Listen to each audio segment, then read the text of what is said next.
नाही, अजून काही नाही.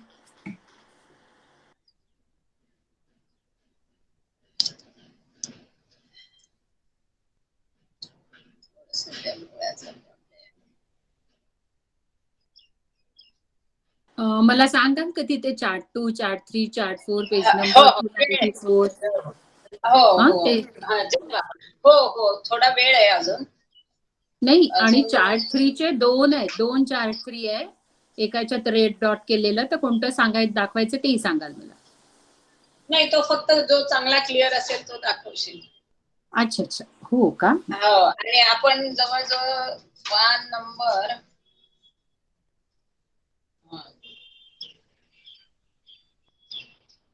कशासाठी प्रॉब्लेम आहे. 104 वर आल्यावर लागेल आपल्याला. तोपर्यंत चार्ट नाही लागणार. जेव्हा सर्कल टॉपिक सुरू होईल त्याच्या आधी थोडस आहे, प्रस्तावनेचे 2-3 पानं आहे.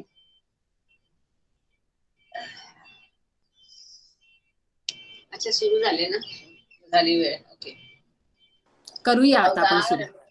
हो ना, सुरू करूया. ठीक आहे. अवतार मेहर बाबान की जय. अवतार मेहर बाबान की जय. अवतार मेहर बाबान की जय. प्रियतम मेहर प्रभु, प्लीज हमारे बीच में उपस्थित होकर हमें अपने दर्शन और सहवास का आनंद दीजिए तथा हमारा मार्गदर्शन कीजिए, यही आपसे प्रार्थना. थैंक यू बाबा. जय बाबा. Beloved God, help us all to love you more and more, and more and more, and still yet more, till we become worthy of union with you. And help us all to hold fast to Baba's daman till the very end. अवतार मेहर बाबा की जय. अवतार मेहर बाबा की जय. अवतार मेहर बाबा की जय. जय बाबा. सभी को जय बाबा. अभी आज हम लेक्चर डेटेड 28 जून 1926, लास्ट टाइम हमने 27 जून का लेक्चर देखा था, हमने कंप्लीट किया था, और जिसमें हद, बेहद और अनहद ये समझाया था बाबा ने कि कैसा है. अवस्थाएं 3 समझाई थी, जिसमें मनुष्य, परमात्मा और सदगुरु, इसमें क्या अंतर है, उनका क्या अवस्था है, उसको सूफीज्म में क्या कहते हैं, वेदांता में क्या कहते हैं, उनके अधिकार क्या है, श्रेष्ठताएं, विशेषताएं, ये सब हमने 1-2 पेज का छोटा चैप्टर में सब देखा था. आज हम नया लेक्चर जो बाबा ने 28 जून 1926 को दिया है, उसको हम शुरू करते हैं. ये चैप्टर काफी महत्वपूर्ण है. इसमें कई ऐसी बातें हैं कि बाद में कई बाबा ने वापस इसको उजागर नहीं किया है, जो महत्वपूर्ण है, या कुछ बातें हैं जो बाद में बाबा ने और एलैबोरेट की है. लेक्चर का शुरू करते पढ़ना. जय बाबा. The conversation stemmed from the recent episode concerning a Hindu gentleman, a genuine Bhakta, who had visited Sri Baba several times previously. जो एक सज्जन था, असली भक्त था और सज्जन गृहस्थ थे, वो हमेशा बाबा को मिलने आते थे और कई बार वो बाबा से मिले थे, और उनका जो उनके संबंध में जो घटना घटी, वहां से ये संवाद शुरू हुआ. तो ये लेक्चर क्यों देने के लिए बाबा प्रेरित हो गए, इसकी ये पार्श्वभूमि है. और हमने जैसे कि किताब के शुरू में ही देखा था, सभी लेक्चर जो है, यदि किसी ने कुछ प्रश्न पूछा या कोई घटना घटी, तो उसके आधार पर उसके संबंध में बाबा ने ये लेक्चर दिए गए हैं. Always in the past, Baba had freely given him interviews and discussed the various points he raised with regard to the yoga, japa, tapa and so forth. इसके पहले वो तब जब भी बाबा से मिलने आया था, तो बाबा ने उनको राजी खुशी अच्छे चर्चा उनसे की थी, भेंट दी थी, और जो भी उन्होंने चर्चा के विषय सामने लाए थे, जप तप योग एंड ऑल दैट, इसके संबंध में, अध्यात्म के संबंध में, इसके ऐसे विषयों पर हमेशा उनसे चर्चा बाबा ने खुले से की थी। कई बार भरपूर समय बाबा ने उनको दिया था, और कई बार बाबा ने उनको मिलने का मौका भी दिया था। But it so happened today that Sri did not allow the gentleman to approach him in the usual manner, and this despite the fact that he had been here at Mehrabad since the night before and waited for him all day long. और इसके बावजूद, क्योंकि वो सज्जन अगले दिन Mehrabad में आए थे, मेहराबाद में वो रुके थे, रात का विश्राम किया था, और तब से वो बाबा की भेंट का इंतजार कर रहे थे। इसके बावजूद, इतना लंबा समय गुजरने के बावजूद भी बाबा ने उनको भेंट की परवानगी, मिलने की परमिशन नहीं, अनुमति नहीं दी थी। अभी यहाँ पर नीचे ये फुटनोट और जो चित्र आपको दिया है उसके बारे में थोड़ा सा पढ़ते हैं। जो पोस्ट ऑफिस बिल्डिंग ने बहुत इम्पोर्टेंट रोल निभाया है, जहां पर शुरू के दिनों में बाबा और 4-5 मंडली, जिसमें मेहरा माई और दौला माई भी थे, ये लोग रहते थे। अब वो पोस्ट ऑफिस बिल्डिंग जो पटरी के इस पार, पटरी और धोनी के बीच में ये बिल्डिंग थी, वहां पर रुकते थे ये लोग। अब वो नहीं है, लेकिन उसका फोटो यहाँ पर दिया गया है, और ये आपको व्हाट्सएप में ग्रुप में ये चित्र एज इट इज हमने पोस्ट किया है स्कैन करके, ताकि आप उसका आनंद उठा पाए। तो the remains of the post office adjoining the railway tracks Mehrabad hill looms in the background, featuring the old water tank, later Meher Retreat, whose best room to the late Meher Baba used in 1926 for seclusion and the writing of the book. Photograph taken by Padre in 1935. पादरी काका ने लिया गया ये photo है, और वहाँ कहाँ से लिया है कि सपोज धुनी की जगह खड़े होकर अभी हम फोटो लेते हैं तो ऐसा आएगा। ये जो ऊपर दूर छोटा दिख रहा है, ये मेहर रिट्रीट, जो जिसको हम गादी बोलते, शेड बोलते हैं, जहाँ पर बाबा ने बाद में यहाँ पर फॉरिनर्स को भी रुकाया था कुछ दिनों के लिए, और इसका वापर रहने के लिए, खाने के लिए, खाना बनाने के लिए, ये सब के लिए किया था। ये वाटर टैंक की कहानी हम सबको पता है। और उसके पहले जो ये रूइंस दिख रहे हैं, जो गिरा हुआ छोटा सा कंस्ट्रक्शन दिख रहा है, ये है पुराना पोस्ट ऑफिस बिल्डिंग। और इसके पहले एक फुट नोट और पढ़ लेते हैं, भक्त का हमको पढ़ने की जरूरत नहीं। Though the diary provides no details, possibly the Hindu Bhakta spent the night at the Dharamshala hostel intended precisely for pilgrim visitors such as this. क्योंकि वो कहाँ पर रुके थे इसका यहाँ पर कोई जिक्र किया गया नहीं है, लेकिन opened in September 1925, the Upasni Sarai served as the main Mehrabad Dharamshala at this time, although men may have been accommodated in an older Dharamshala building. अब हम जहाँ पर देखते हैं लोअर मेहराबाद में जो बरामदा है और बड़ी बिल्डिंग है प्रोमिनेंटली, जहाँ मोहम्मद को रखते थे, उसको पहले उपासनी सराय कहा जाता था या मंडली हॉल कहा जाता था। और यहाँ पर उनको धर्मशाला करके वहां पर उनको रात्रि विश्राम के लिए ये सज्जन को रखा गया था।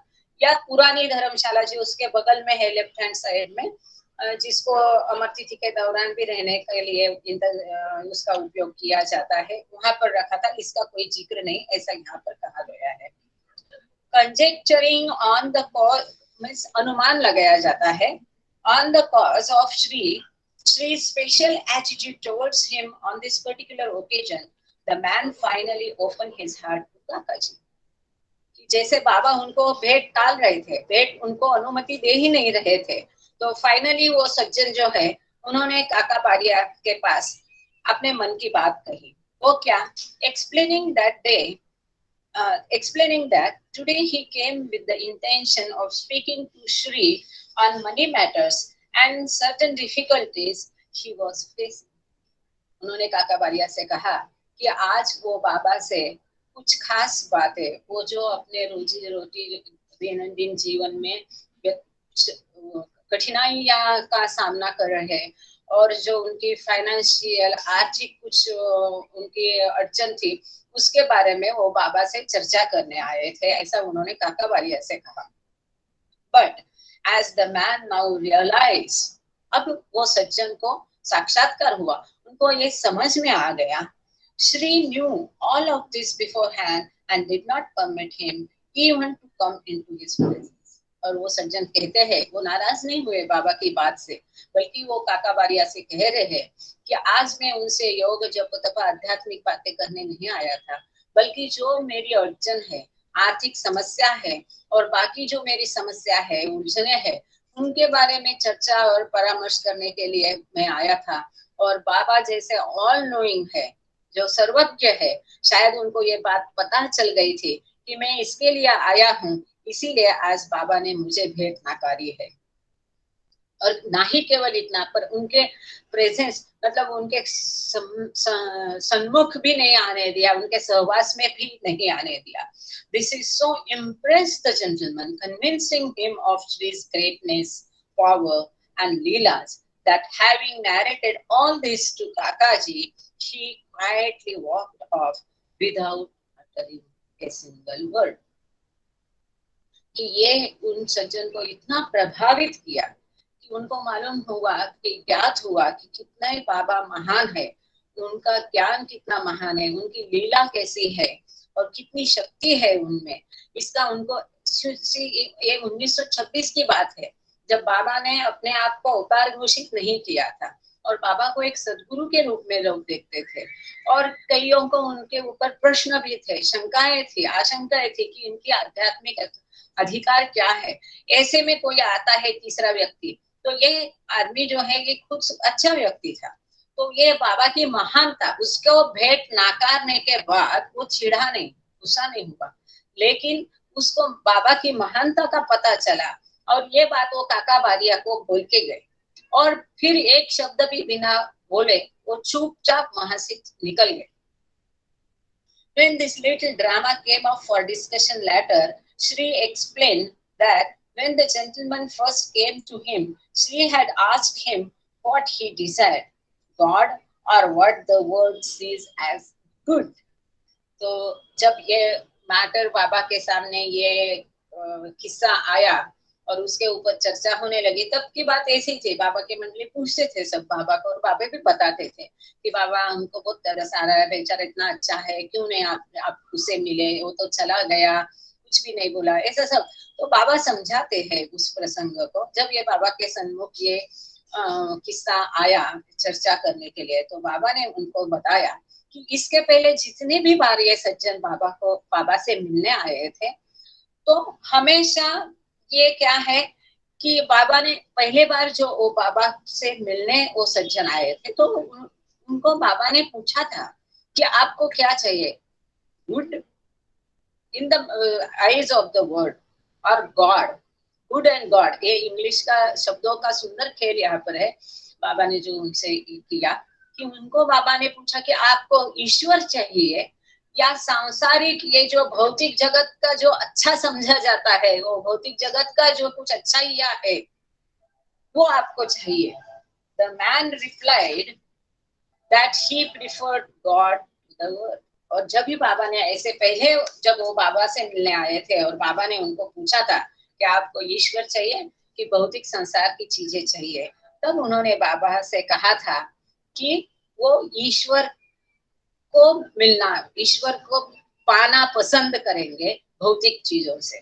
So when he came today with the desire to speak about matters other than God, he was shirking his promise. तो बाबा कहते हैं कि उसने कहा था कि मुझे भौतिक चीजों से कोई लगाव नहीं और मुझे ईश्वर की प्राप्ति के लिए मैं आता हूँ। जब जब वो उस चीज के लिए आया, बाबा ने उनको इंटरव्यू दिया, बाबा उनसे मिले, बाबा ने उनको भेंट दी, लेकिन आज बाबा कहते हैं जब वो आया तब वो भौतिक चीजें मांगने के लिए आया था। और इस तरह से उसने जो मुझे वचन दिया था कि मुझे सांसारिक चीजों से लगाव नहीं है, मुझे ईश्वर की प्राप्ति करनी है, तब वो अपने दिए हुए वचन को तोड़ रहा था। Shri saved him from actually breaking his word by refusing to allow him to come before him and broach worldly matter. तो एक्चुअली उसको भेंट नाकार के बाबा ने उनको बचाया है एक तरह से। किससे बचाया है? अपना वचन तोड़ने से। उन्होंने वचन दिया था कि भौतिक चीजें नहीं चाहिए, भगवान चाहिए, और लेकिन आज वो भौतिक चीजों के बारे में चर्चा करने आए। तो अपना जो वचन ईश्वर, साक्षात ईश्वर को जो उसने अपना वचन दिया वो तोड़ रहा था। यदि मैं आज उसे, बाबा कहते, यदि आज मैं उसे भेंट देता था तो उसका वचन टूट जाता था। तो मैंने वो सज्जन को अपना वचन तोड़ने से बचाया है। तो प्रीमा फेसी हम ऊपर हम देखते हैं तो हमें क्या लगता है कि बाबा कितने निष्ठुर है, इतना अच्छा आदमी है, कल से बेचारा इंतजार कर रहा है, बाबा क्यों नहीं उसे भेंट दे रहे। ऐसे ही हम बाहरी हम ऐसा ही सोचेंगे। लेकिन देखो, ये कोई भी चीज का आंतरिक जो अर्थ है वो केवल ईश्वर जानता है। तो बाबा ने उसे अपना वचन तोड़ने से एक तरह से बचाया है। He had to content himself simply with remaining nearby in Shri's proximity. केवल बाबा के आसपास सन्निध में रहने पर ही उनको समाधान मानना पड़ा। The Hindu visitor was indeed a good man. बाबा कहते ये आदमी सही में अच्छा आदमी है।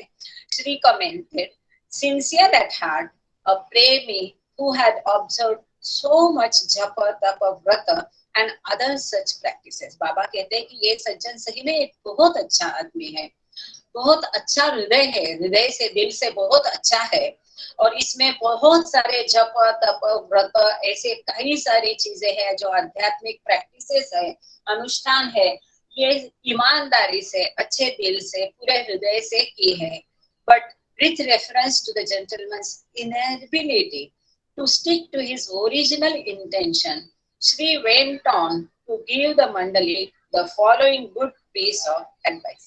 परंतु उसने जो अपना शुरू में प्रारंभिक जो वचन बाबा को दिया था कि सांसारिक चीजों में लगाव नहीं और ईश्वर से लगाव है, तो ये जो है, ये अपना वचन को चिपके रहने से, दृढ़ रहने से आज वो चुक गया।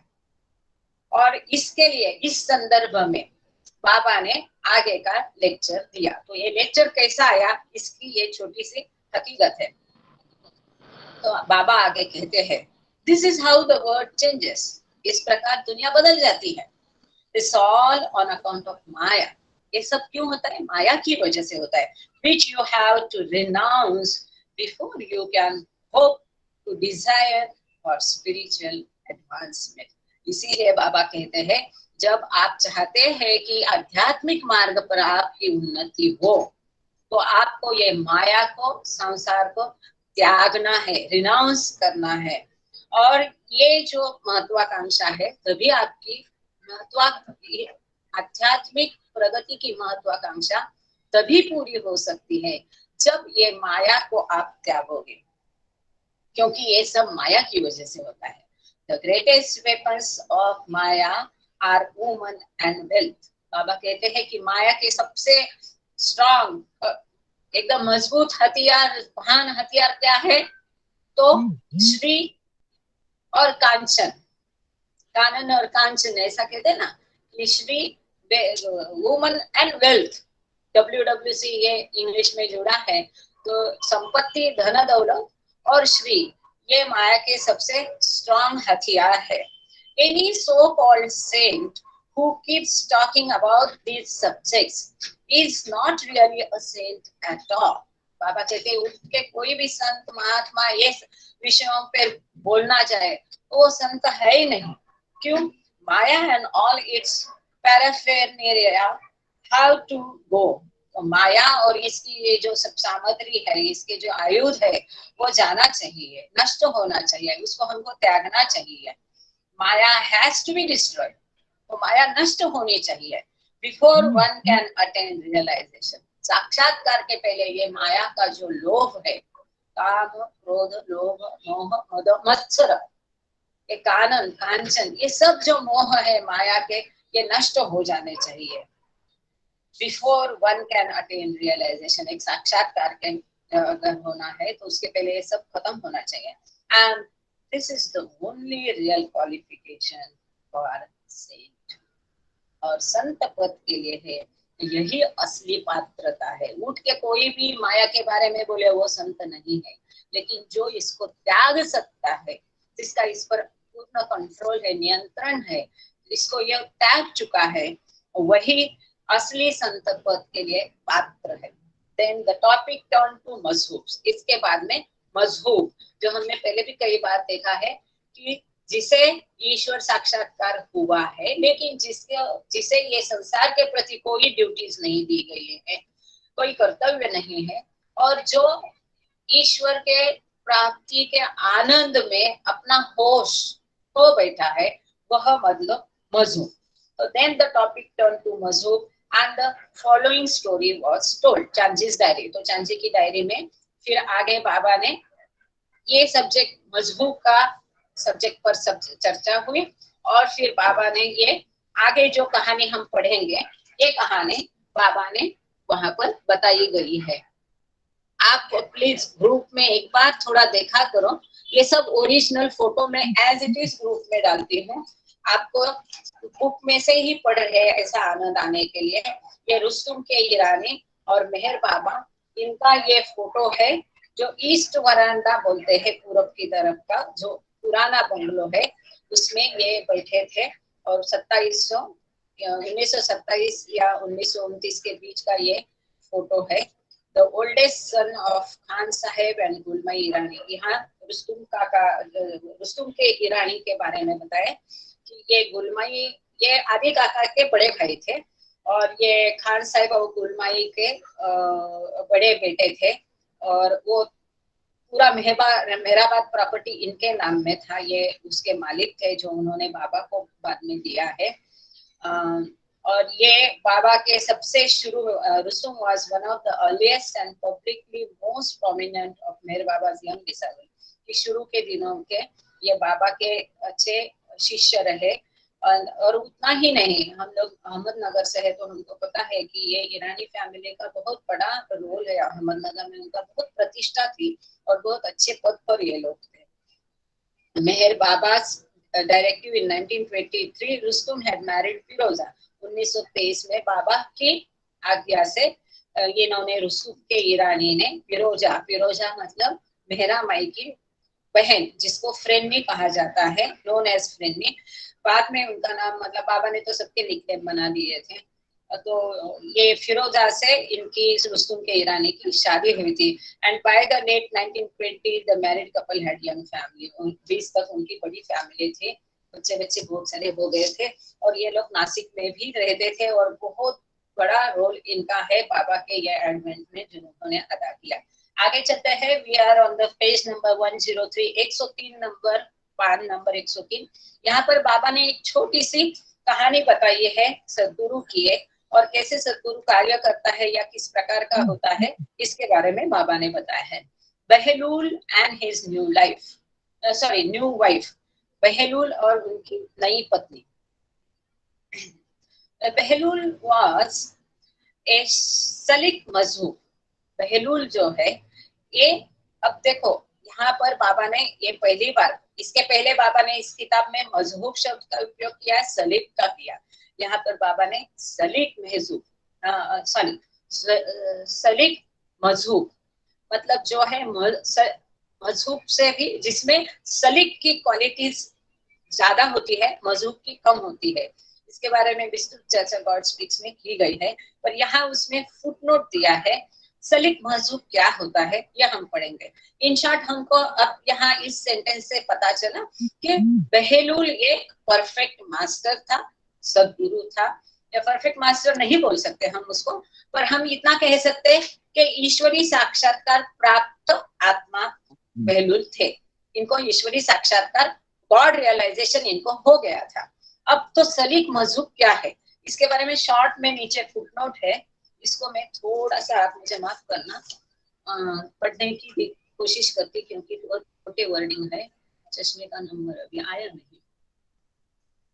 हाँ, ए सलीक मजहूब is a God realized soul who sometimes experience the state of mashub, that is absorption in God and obliviousness to the world. जो सलीक मजहूब है ये ईश्वरी साक्षात्कार प्राप्त पुरुष है जो कभी कभी ईश्वर को एकदम खो जाता है, जो उसको अपना और इस संसार का भान नहीं रहता है, and who sometimes experiences the सुलूकियत ऑफ अ गॉड रियलाइज सलिक, और कभी कभी उसको जो ईश्वर साक्षात्कार प्राप्त सलीक रहता है, जिसे अपना भी भान है, संसार का भी है, जिसके काफी सारे अधिकार है, उसका उस स्टेट का अवस्था का ये अनुभव करता है। Simultaneous realisation of God and consciousness of the word, मतलब ईश्वर साक्षात्कार का भी भान रहता है, उसका भी अनुभव है, और इस संसार के प्रति भी वो सचेत है, ऐसी अवस्था। तो ये सलीक मजहूब क्या है? कभी उसको अपना भान नहीं रहता है और कभी उसको भान रहता है, ईश्वर प्राप्त साक्षात्कार ईश्वरीय अवस्था की पोजीशन का रिटेन करते हुए। फॉर द सलीक मजहूब सुलूकियत प्रीडोमिनेट्स, whereas for the मजहूब सलीक मजहूबियत प्रीडोमिनेट्स। ये फर्क है, इंपॉर्टेंट फर्क है। किसी को सुनाई नहीं दे रहा है, बाकी लोगों को सुनाई दे रहा है क्या? जय बाबा, कोई बताए प्लीज? क्लियर है, क्लियर है। अच्छा, हम सुनाई दे रहा है जी, सर्वांना येत आहे। हम सुनाई दे रहा है। Thank you, thank you. हाँ, एक काम करिए, यहाँ मुझे कुछ माइक एक कंटिन्यूअस ऑन दिख रहा है, उसको प्लीज बंद करिए। और ये पर्सनल अकाउंट या जिनको किनको नहीं, दो लोगों को दिख रहा है, कृपा करके एक बार लॉग आउट करके फिर लॉग इन करें मीटिंग में। अच्छा, चिंतरंजन गांगर्डे हो पण म्हणतायत की आवाज कमी आहे। अरे देवा, थांबा एक मिनिट, शायद सॉरी। ठीक आहे, तुमचा आवाज ठीक आहे, तर त्यांचेच माईकला पहा म्हणा, त्यांना म्हणा स्पीकरवर टाका म्हणा, त्यांना म्हणा स्पीकरवर टाका म्हणा। मैंने एसी भी अभी बंद किया है, और यदि फिर भी आप 2-3 लोगों को कम सुनाई देता है, तो या तो आप अपना ईयरफोन यूज करिए अगर सबके साथ नहीं सुन रहे हैं, या आप स्पीकर में डालिए। Good now, okay, I am sorry, वो एसी चालू था, मैं बंद करना भूल गई थी। ठीक है, तो यहाँ अभी कभी ऐसा आवाज का प्रॉब्लम होगा तो आप लॉग आउट करके लॉग इन भी कर सकते, फिर भी अगर problem persist. Sorry for the disturbance, thank you, जय बाबा। आगे चलते हैं। तो हम कहा थे सलीक मजहूब एंड मजहूब सलीक। तो मजहूब मतलब वह ईश्वर साक्षात्कार प्राप्त पुरुष जिसे इस संसार का और अपना भान नहीं रहता है, और सलीक मजहूब मतलब जिसमें सलीक की क्वालिटी ज्यादा रहती, विशेषताएं ज्यादा रहती। सलीक की विशेषता ये होती है कि वह ईश्वरी साक्षात्कार प्राप्त करने के बावजूद इस संसार के प्रति भी सचेत होता है, और जिस ईश्वर प्राप्त पुरुष में सलीक की विशेषताएं मतलब वो कॉन्शियसनेस, वो सचेत अवस्था ज्यादा रहेगी, वो सलीक मजहूब। और वह ईश्वर पुरुष जिसमें मजहूब की विशेषताएं मतलब इस संसार के प्रति और खुद के प्रति अचेत अवस्था, वो प्राधान्य से रहेगी, वह रहेगा मजहूब सलीक। इन शॉर्ट, एक वाक्य में बहुत इंपॉर्टेंट है, महत्वपूर्ण है, इसका यहाँ पर स्पष्टीकरण दिया गया है। इसके तो ऊपर पूरा चैप्टर लिखा जा सकता है, पर कुछ भी लिखा तो भी सारांश में यह है कि सचेत अवस्था, संसार के प्रति जो सचेत है वो सलीक, जो अचेत है वो मजहूब, और जिसमें अचेत विशेषता प्रीडोमिनेंटली रहेगी, प्राधान्य से रहेगी, वो मजहूब सलीक। Mazhubiyat predominates. According to God Speaks, page number 185, these constitute the two types of Paramhansas. ये दो प्रकार के परमहंस है, इसका स्पष्टीकरण गॉड स्पीक्स में पेज नंबर 185 में दिया गया है। In turn, Paramhansas and Jivan Muktas are the two types of God realized souls in the 9th state of God. जो परमहंस है और जो जीवन मुक्त है, ये दो प्रकार के ईश्वर साक्षात्कार प्राप्त अवस्थाएं है, जो 10 स्टेट्स ऑफ गॉड, ईश्वर की 10 अवस्था हमने शॉर्ट में पिछले लेक्चर में देखी थी। तो इसमें से 9वीं अवस्था जो है ईश्वर की, उस अवस्था से ये 9th स्टेट में ये परमहंस और जीवन मुक्त रहते हैं। आगे चलते हैं बाबा की स्टोरी की तरफ। सो ये बहलूल एक सलीक मजहूब था, तो ज्यादातर वो संसार के प्रति सचेत अवस्था उसकी थी, ऐसा था। His brother was a king, इसका भाई राजा था। Failing to comprehend Bahlul's mazhub state and desiring nonetheless to see to his worldly welfare, arranged to get him married. अब ये बहलूल जो है ये खुद ईश्वर प्राप्त पुरुष है, लेकिन इसका भाई था, राजा था, और ये राजा ये बहलूल की अवस्था को समझ नहीं रहा था, और इसके ना समझ होने के बाद उसकी एक तमन्ना थी कि ये मेरा भाई है, इसका सब संसार के प्रति जो भी है, विश्व का जो मायावी जगत में जो रहता है, पूरा रोजी रोटी शादी ब्याह ये सब उसको ठीक ठिकाने लगाने के लिए, बसाने के प्रति वो ज्यादा उत्सुक था, और इसीलिए उसने बहलूल की शादी फिक्स कर दी, क्वाइट अगेंस्ट हिज महजूब ब्रदर्स विल ऑफ कोर्स। तो ये जो बहलूल थे इनकी इच्छा के खिलाफ उन्होंने, उनके भाई ने उनकी शादी तय कर दी। On the bridal night, when the bridegroom and his wife had been forcibly shut up in a room which the king brother had specially provided and furnished and decorated for the occasion, the new husband, Mazhub Sahib, pressed his ear against his wife's organ. जब इनकी शादी जबरदस्ती की करवाई दी गई, और जब शादी की रात में इनके भाई ने उनकी रूम जो है शयन कक्ष बड़ा सजा धजा के उसको डेकोरेट करके एकदम उसको रेडी रखा था, और इसमें इन दोनों को जबरदस्ती बंद कर दिया गया। इनका बहलूल का कहना है, उनकी हिसाब से इस रूम में वो दूल्हा दुल्हन को जबरदस्ती उनके भाई ने बंद कर दिया है। अब बहलूल ने क्या किया कि जब उसने अपना कान लगाया है अपनी वाइफ के ऑर्गन्स में, तब वो क्या कह रहे हैं, immediately he pulled away and jumped up howling, what a noise and confusion. ये बहलूल जो है ये ईश्वर प्राप्त पुरुष भी थे और सलूकियत में ज्यादा रहते थे, मतलब एक संसार के प्रति सचेत थे। तो इनकी इच्छा तो शादी की नहीं थी और जबरदस्ती तो करा ही दी गई। तो इन्होंने पहली रात को क्या किया, अरे चिल्ला एकदम दौड़ करके कूद करके बोलने लगे, कितना सारा अंदर शोरगुल है और कितना सारा कंफ्यूजन है। Somebody inside wants milk, somebody wants tea, someone is asking for a slave, someone for a pen, and on. वो कहते हैं कि देखो अंदर कितना शोरगुल है, और उन्होंने कान लगाया था और उसके अंदर का वो बोल रहे थे, इतना शोरगुल है कि किसी को दूध चाहिए, किसी को कपड़ा चाहिए, किसी को चाय चाहिए, किसी को स्लेट पेन चाहिए, किसी को पेन चाहिए, इतना इतना इतना सब है, बाप रे कितना अंदर शोरगुल है। All of them want something or other. इनमें से सबको कुछ ना कुछ चाहिए, and who is going to give these all these things to them? इनको ये सब कौन देगा? I am not going to bother my head with all this. बोलते ये इनकी सब डिमांड्स जो है ये मैं नहीं पूरी कर सकता, मैं नहीं दे सकता हूँ। So saying, Behlul kept himself aloof and refused to have any connection with his wife, whom, as we saw, he had married only because he was compelled.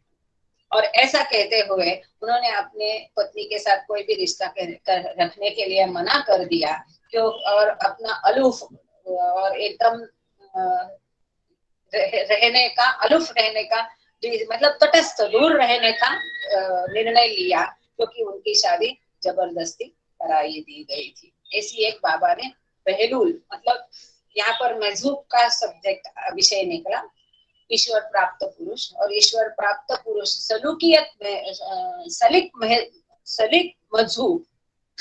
मजहूब जो सलूकियत में ज्यादा रहते हैं, जिसको संसार का भान ज्यादा रहता है, ऐसी अवस्था में जो ज्यादा रहते हैं, उनकी एक कथा बाबा ने यहाँ अपने शिष्यों को समझाई भी है।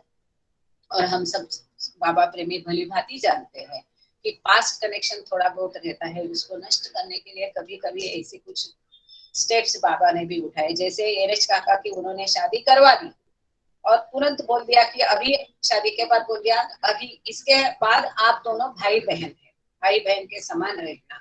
और उन्होंने ये आज्ञा पूरे उम्र भर उसको संभाला, मतलब ओबे किया, उसका पालन किया। और फिर भी जो नाम अभी आप सब जानते हैं वो नाम इनका, तो ये रहते थे एरेच काका के जो पूना के घर में। एरेच काका तो बाबा के साथ रहते थे, वो वहां पर पूना में रहते हैं। उनका रहने का, खाने पीने का सब बंदोबस्त बाबा ने एरेच की फैमिली से ही कराया, पापा जैसा वालों को बोल करके। आगे का पैराग्राफ है कंसर्निंग मैरिज। अब इसके बाद में आगे बाबा शादी के बारे में क्या कहते हैं हम देखते हैं। But the fact is that if one is not lucky enough to get realization, or has not surrendered to a Sadguru, or has not married by special license, which is to say by order of his master, then अब बाबा यहाँ कहते हैं परंतु ये फिर भी एक इसमें बात रह जाती, सत्य रह जाता है कि यदि कोई इतना लकी नहीं है, नसीबवान नहीं है कि उसको ईश्वर साक्षात्कार प्राप्त हो, या किसी ने अभी तक सद्गुरु को समर्पण नहीं किया है, और या तो उसने कोई स्पेशल जो लाइसेंस है या विधि है या कायदा है उसके हिसाब से शादी नहीं की है, या कि अपने मास्टर या गुरु के कहने से शादी नहीं की है, तो क्या, तो मैरिज के बारे में, विवाह के बारे में बाबा यहाँ पर एक कपलेट दिया है। Marriage is nothing but the greatest possible check in his path towards realisation. ऐसा कुछ भी किसी के बारे में नहीं हुआ है, तो उसके ईश्वर साक्षात्कार के रास्ते में विवाह ये बड़ी बाधा है। Leaving aside sexual connection with women other than one's legal wife, अपनी जो कायदे से धर्म पत्नी है उसके साथ में छोड़ के यदि किसी से शारीरिक संबंध नहीं रखना चाहिए। To renounce means first of all to renounce this माया। मतलब रिनाउंस क्या करना है, सबसे प्रथम ये माया को त्यागना है। This श्री संग एंड कांचन। तो माया मतलब क्या है, श्री संग और संपत्ति धन, इसको त्यागना है। Desire for women and wealth, Shri और संपत्ति की जो इच्छा है उसको त्यागना है। एंड यहाँ हमको एक बात ध्यान रखनी चाहिए कि जब बाबा लेक्चर दे रहे हैं ये सब जो मंडली थे एकदम यंग थे, बिलो 30, सब 30 के अंदर थे, और मेनली सभी पुरुष थे। उनके सामने ये लेक्चर दिए गए हैं, तो उनके हिसाब से यहाँ पर बाबा लेक्चर दे रहे हैं। आगे जाकर के बाबा ने वैवाहिक संबंध तरीके से, कौन से तरीके से विवाह को कैसा फायदेशीर होता है आध्यात्मिक प्रगति के लिए, किस तरह से विवाह को हैंडल करना है, और वो भी आध्यात्मिक प्रगति के लिए कैसा फायदेमंद हो सकता है, इसका अच्छा से स्पष्टीकरण आगे बाबा ने डिस्कोर्सेस में दिया है। And how to do nothing without the order of a Sadguru। सदगुरु की आज्ञा के बिना कुछ भी करना नहीं है, जो भी करो सदगुरु की आज्ञा से करो, और श्री और कंचन संपत्ति को त्यागना है। No man having a woman as his wife can ever perfect be। जिसकी पत्नी है ऐसा कोई पुरुष कभी परिपूर्ण हो नहीं सकता है। Thus says the Bible। ये बाबा नहीं कह रहे, ऐसे वाक्य बाइबल में है, लेकिन अब ये बाइबल में कहाँ है क्या है हम इतना, मैं खुद इसके बारे में नहीं जानती हूँ क्या मीनिंग है। कोई केवल वाक्य लो तो उसका संदर्भ अलग होता है, इसका आगे पीछे का कहानी संदर्भ ले लो वो अलग होता है। Thus says the Bible, and yet masters, avatars and sadgurus have been marrying since time immemorial, for theirs is a different case entirely। ऐसा कहा गया है कि जिसकी शादी हुई ऐसा व्यक्ति, ऐसा पुरुष परिपूर्ण नहीं हो सकता है, इसके बावजूद, और परफेक्ट हो नहीं सकता है, इसके बावजूद हम देखते हैं कई सारे मास्टर्स है, गुरु है, अवतार है, जिनकी शादी हो चुकी है परंतु उनका मामला अलग है। For ordinary human beings, however, marriage is the greatest hindrance. परंतु सामान्य व्यक्ति के लिए शादी बड़ी बाधा है, क्योंकि कई हम सब जानते हैं अनंत है उसका भी डिमांड्स, उसके कई सारा पहलू है, उसमें आदमी कैसा उलझ जाता है, और अगर उसको अलिप्त रहना है तो वो कितना मुश्किल होता है। पर इसके सबके करने के बावजूद यदि वो रहता है उससे अलिप्त, बाबा कहते हैं be in the world but don't be of the world, संसार में रहो लेकिन उसके मत रहो, ये भावना से रहेंगे तो वहां पर जो उसके वैशिष्ट्य है कि त्याग, सेवा, ये सब यहाँ पर आप अपनाते हैं तो ही वो अध्यात्म के लिए फायदेशीर है। Again in the case of masters and Sadgurus, the luck of gaining realization after marriage, as happened in the life of Upasni Maharaj, is the outcome of previous preparation or previous sanskaras, अगला संस्कार। इसके बावजूद बाबा कहते हैं कि यदि ये शादी से ये चल रहा है कि शादी फायदेमंद है कि नहीं, करनी है कि नहीं, आध्यात्मिक प्रगति में वो बाधाजनक है क्या, कैसी बाधाजनक है, और सद्गुरु और मास्टर्स लोगों की भी शादी कुछ कुछ केस में है। तो यहाँ पर बाबा ने उदाहरण दिया है कि उपासनी महाराज जैसे उनकी शादी हुई थी और शादी होने के बावजूद उनको ईश्वरी साक्षात्कार प्राप्त हुआ, क्योंकि उनके पहले जन्म के कुछ संस्कार बचे थे शादी के विषय में। यदि वो शादी नहीं करते तो इस जन्म में उनको ईश्वरी साक्षात्कार नहीं होता। बाबा का कहने का यह मतलब है कि जैसे संस्कार होंगे उस हिसाब से होगा। शादी नहीं करके यदि आपको किसी को ईश्वरीय साक्षात्कार प्राप्त होना है तो उसके विषय में वैसा होगा। अगर किसी के कुछ संस्कार बचे हैं तो उसको शादी करनी पड़ेगी। ये संस्कार खत्म करने के लिए ही बाबा ने जैसे एरेज काका की शादी करवा दी थी, हम देखते हैं।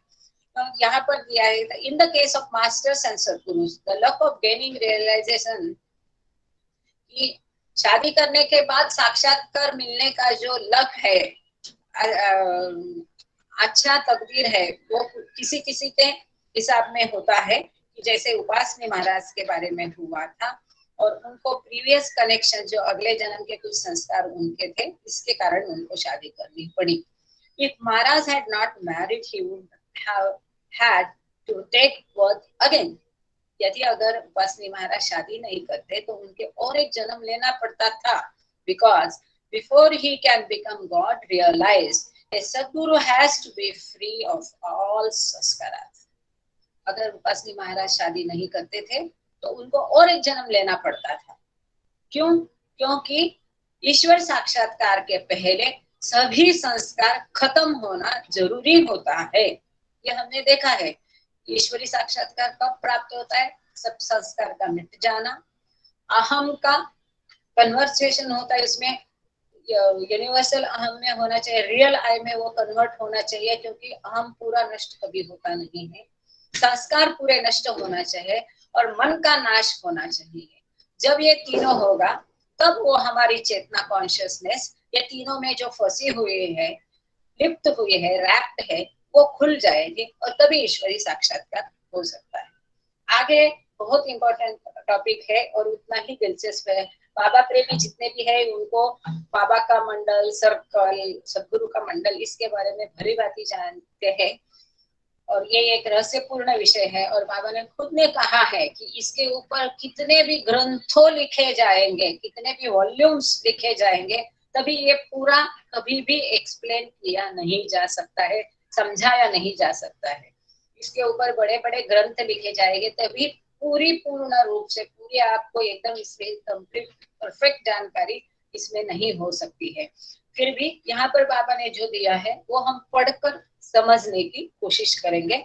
जय बाबा की आता तू लावून ठेवू शकते चार्ट? हो हो हो चार्ट में तुला कोणता लावायला सांगू? चार्ट 2 ठेव. चार्ट 1च लागेल काय ते आपल्याला? चार्ट 1 लागेल, बघूया, नाही तर बदलावं लागला तर सांगते मी. मला वेळ नाही. तुम्ही मला 2 पासून हो, चार्ट 1 दिलाच नाही. नाही आहे ना 56 गॉड रिअलाइज सोल्स. ठीक आहे, आपण वाचण्याच्या ह्याच्यात बघूया काय येतंय ते. सांगते मी, चालेल? हो, हा मी प्रेझेंट केलाय चार्ट. हा चार्ट वन लावून ठेव सध्या, कारण म्हणूनच मी त्याला दिलं असेल का चार्ट वन, कदाचित मला परत वाचायला वेळ नाही मिळाला, सॉरी. चार्ट वन लावून ठेव, मग बघू आपण. हो, मला समजेल जशा पद्धतीने मी थोडस लिहून ठेवायचा प्रयत्न केलाय, त्यातनं काही तुम्हाला आणि उमजलं तर बघा. तो अपन 104 नंबर हम लोग 104 नंबर पेज पर है. द प्रिपरेशन ऑफ द सर्पल. For another example take Buddha. The burden of previously acquired sanskaras he had to bear early in his life was very great. तो बाबा इसी सिलसिले को आगे बढ़ा के कह रहे हैं कि जो पिछले संस्कार होते हैं, इस हिसाब से ही अवतार, या अवतार की कैसे अलग है उसको हम अलग से डिस्कस करेंगे थोड़ी देर में, या सद्गुरुओं का जो ईश्वरी साक्षात्कार और जन्म, इसके बारे में तय होता है. तो यहाँ पर बाबा कहते हैं कि उपासनी महाराज का उदाहरण बाबा ने दिया कि उनके संस्कार बचे थे शादी के. यदि वो शादी नहीं करते तो उनका और एक अगला जन्म लेना पड़ता था, इसीलिए उनको शादी करनी पड़ी, और उस शादी करने के बावजूद उनको ईश्वरी साक्षात्कार मिला. लेकिन बाबा कहते बुद्धा का उदाहरण ले लो, तो उनके जो the burden of previously acquired sanskaras he had to bear early in his life was, तो बुद्धा के जो पहले संस्कार थे वो इतने सीवियर थे, तीव्र थे, इसके लिए वो सब उनको शुरू की उनकी जिंदगी में वो भुगतना पड़ा, ज्यादा भुगतना पड़ा. And as will be explained shortly, it is for this very reason that after realization he came back down for duty in creation in a second. That is almost no time at all. कि वो जो ascent है, साक्षात्कार प्राप्त करने की क्रिया में बहुत देर हुई, बहुत तकलीफ हुई बुद्धा को, लेकिन उनका जो डिसेंट है, इस संसार का और खुद का भान लाने का डिसेंट, वो क्रिया चुटकी बजा के हो गई, बहुत जल्दी हो गई. एज अगेंस्ट दिस हम देखते हैं बाबा के बारे में. बाबा को रियलाइजेशन निमिष मात्र, क्षण में, चुटकी बजा के तुरंत हो गया. जैसे ही बाबा जान ने बाबा को यहाँ चुमा, बाबा को गॉड रियलाइजेशन, ईश्वर साक्षात्कार, या जो अहम ब्रह्मास्मि जो अवस्था है, वो उनका एसेंट बोल सकते, क्योंकि avatar is a God and he comes in a human form, then he is a avatar. ये अवतार सद्गुरु से भिन्न है. और ये जो एसेंट की प्रक्रिया है, ये बाबा के बारे में बहुत झटके से हो गई, निमिष मात्र में हो गए. लेकिन जो डिसेंट है, अपने शरीर का, ये संसार का भान लाने का जो बाबा का हम देखते हैं, हमने पढ़ा है, इतना पेनफुल है, कितने कष्ट है, महान कष्ट. बाबा अपना सर पटकाते थे पत्थर पर, वो पत्थर अभी भी उनकी रूम में कोना में रखा गया है, हम देखते हैं उसको सब लोग. और कई साल लगे, 7 साल लगे बाबा को. उपासनी महाराज के आश्रम में बाबा थे, और ये सब प्रक्रिया में कई दिक्कतें, मतलब कई उनको तकलीफ हुई, सफरिंग, यातनाएं हुई, और वो पीरियड लंबा था, मतलब बुद्धा का और बाबा का. अब हमको यहाँ पर किसी को भी शंका ये आएगी कि अवतार तो इनकारनेशन की प्रोसेस में जाता नहीं, फिर उसके ये संस्कार कहाँ से आए? उसके कोई संस्कार नहीं होते हैं, या वो जो भी करता है उससे भी संस्कार उत्पन्न नहीं होते हैं. तो ये जो संस्कार है अवतार के, ये होते हैं विज्ञानी संस्कार. ये स्पेशल संस्कार है जिसके मार्फत इनको जन्म लेना पड़ता है, और विज्ञानी संस्कार के कारण और कोई दूसरे सामान्य संस्कार इनकी क्रिया से उत्पन्न नहीं होते. तो हो सकता है यहाँ पर जो बाबा कह रहे हैं कि उसके संस्कार वैसे थे, तो इसका मतलब विज्ञानी संस्कार से होगा, ऐसा ही मैं मतलब इसका, ये मेरा इंटरप्रिटेशन है, छोटी बुद्धि को जो समझ में आ रहा है कि ये विज्ञानी संस्कार भिन्न होते हैं, इसीलिए भिन्न अवतार. जैसे हम देखते हैं अवतार एक ही ईश्वर है, फिर भी अवतार के नाम रूप अलग है. और हमने ये देखा है देश काल परत्वे, जो समय जैसा रहेगा उस तरह का उसका रूप रहेगा, उसका नाम रहेगा, उसकी कार्य की पद्धति रहेगी. अब इस अवतार काल में बाबा कहीं बैटल, मतलब युद्ध भूमि पे गए नहीं, जैसा कृष्ण गए थे.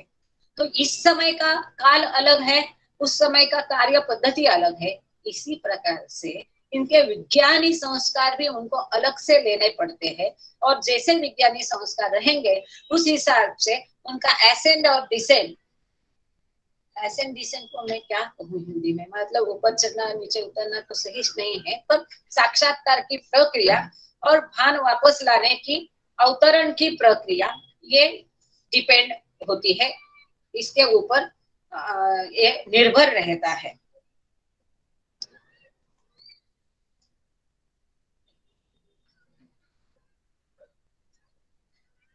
ये जो realisation, after realisation he came back down in a second, जो इसके बारे में यहाँ फुटनोट दी है, हम उसको जल्दी से पढ़ लेते हैं। As we have seen elsewhere in these tiffin lectures, at this early date, Baba had not yet explained the difference between the avatar and the perfect master. इस समय में बाबा ने परफेक्ट मास्टर और अवतार का जो दोनों में जो मूलभूत फर्क है वो समझाया नहीं था। For further comments, see note page 34. It may prove illuminating to you Baba's comments about Buddha in this paragraph in the context of explanations he gave later. Particularly, he says his essays, The Circle and the Circles of Avatar, discourses जो है इसमें page number 88 से लेके 292 तक, 288 से लेके 292 में और 293 से लेके 297, ये सर्कल के बारे में बहुत अच्छे से एक्सप्लेन किया है, और हम भी यहाँ पर अभी ये चार्ट के माध्यम से उसको समझने की कोशिश करेंगे। Prior to realization, one destined to become a perfect master still bears the burden of sanskaras that accrue from past lifetimes, and thus his suffering is the result from karma. अब सद्गुरु के बारे में क्या होता है, ये कई जन्म ले करके आखिरी में आया है, तो अब पहले के सारे जन्म के जो भी बचे कुछ संस्कार थोड़े बहुत रहते हैं, ये सद्गुरु के बारे में सही होता है, और वो संस्कारांश से निर्भर रहता है कि सद्गुरु का एसेंट कितना मुश्किल है और डिसेंट कितना आसान है कि नहीं है। जैसे उपासनी महाराज के बारे में हुआ, इनका एसेंट बहुत मुश्किल था, इनको साक्षात्कार में कई यातनाएं सहन करनी पड़ी। आप उसका चरित्र जरूर पढ़ना, आपको अंदाजा आएगा, मतलब हम कल्पना भी नहीं कर सकते ऐसे ऐसे इन्होंने पीड़ाएं सहन की है। लेकिन उनका डिसेंट जो अवतरण था, बाद में अपना भान शरीर का और संसार का लाना, वो आसान था उपासनी महाराज के बारे में। तो ये जो परफेक्ट मास्टर्स के बारे में, इसलिए पिछले जन्म के संस्कार कारणीभूत होते हैं, वो हम समझ सकते हैं।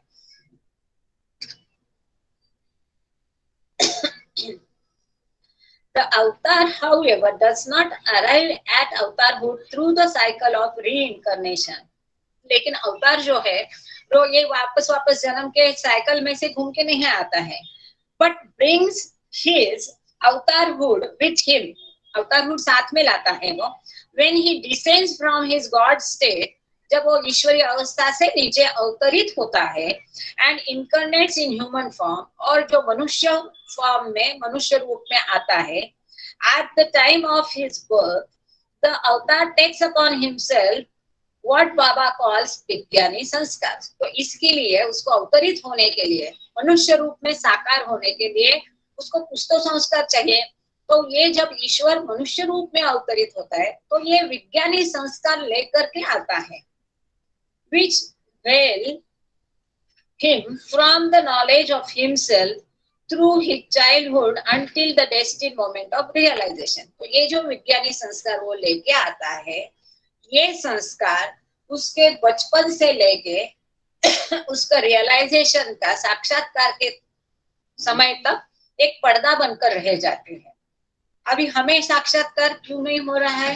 क्योंकि हमारी जो चेतना है, कॉन्शियसनेस है, इसके बीच में हमारे संस्कार, हमारा मन और हमारा अहम, ये पर्दे हैं। ये पर्दों की वजह से हम ईश्वर को नहीं देख पा रहे। तो वैसे जैसा ईश्वर मनुष्य का रूप लेकर के आता है, तब ये उसका बचपन से लेकर के जो समय उसका रियलाइजेशन का, साक्षात्कार का या अवतरण का फिक्स किया गया है, उस समय तक विज्ञानी संस्कारों से वो ढका रहता है। when he returns from his absorption in God to creation, creation consciousness, the avatar, like the perfect master, brings with him Yoga Yoga Sanskar.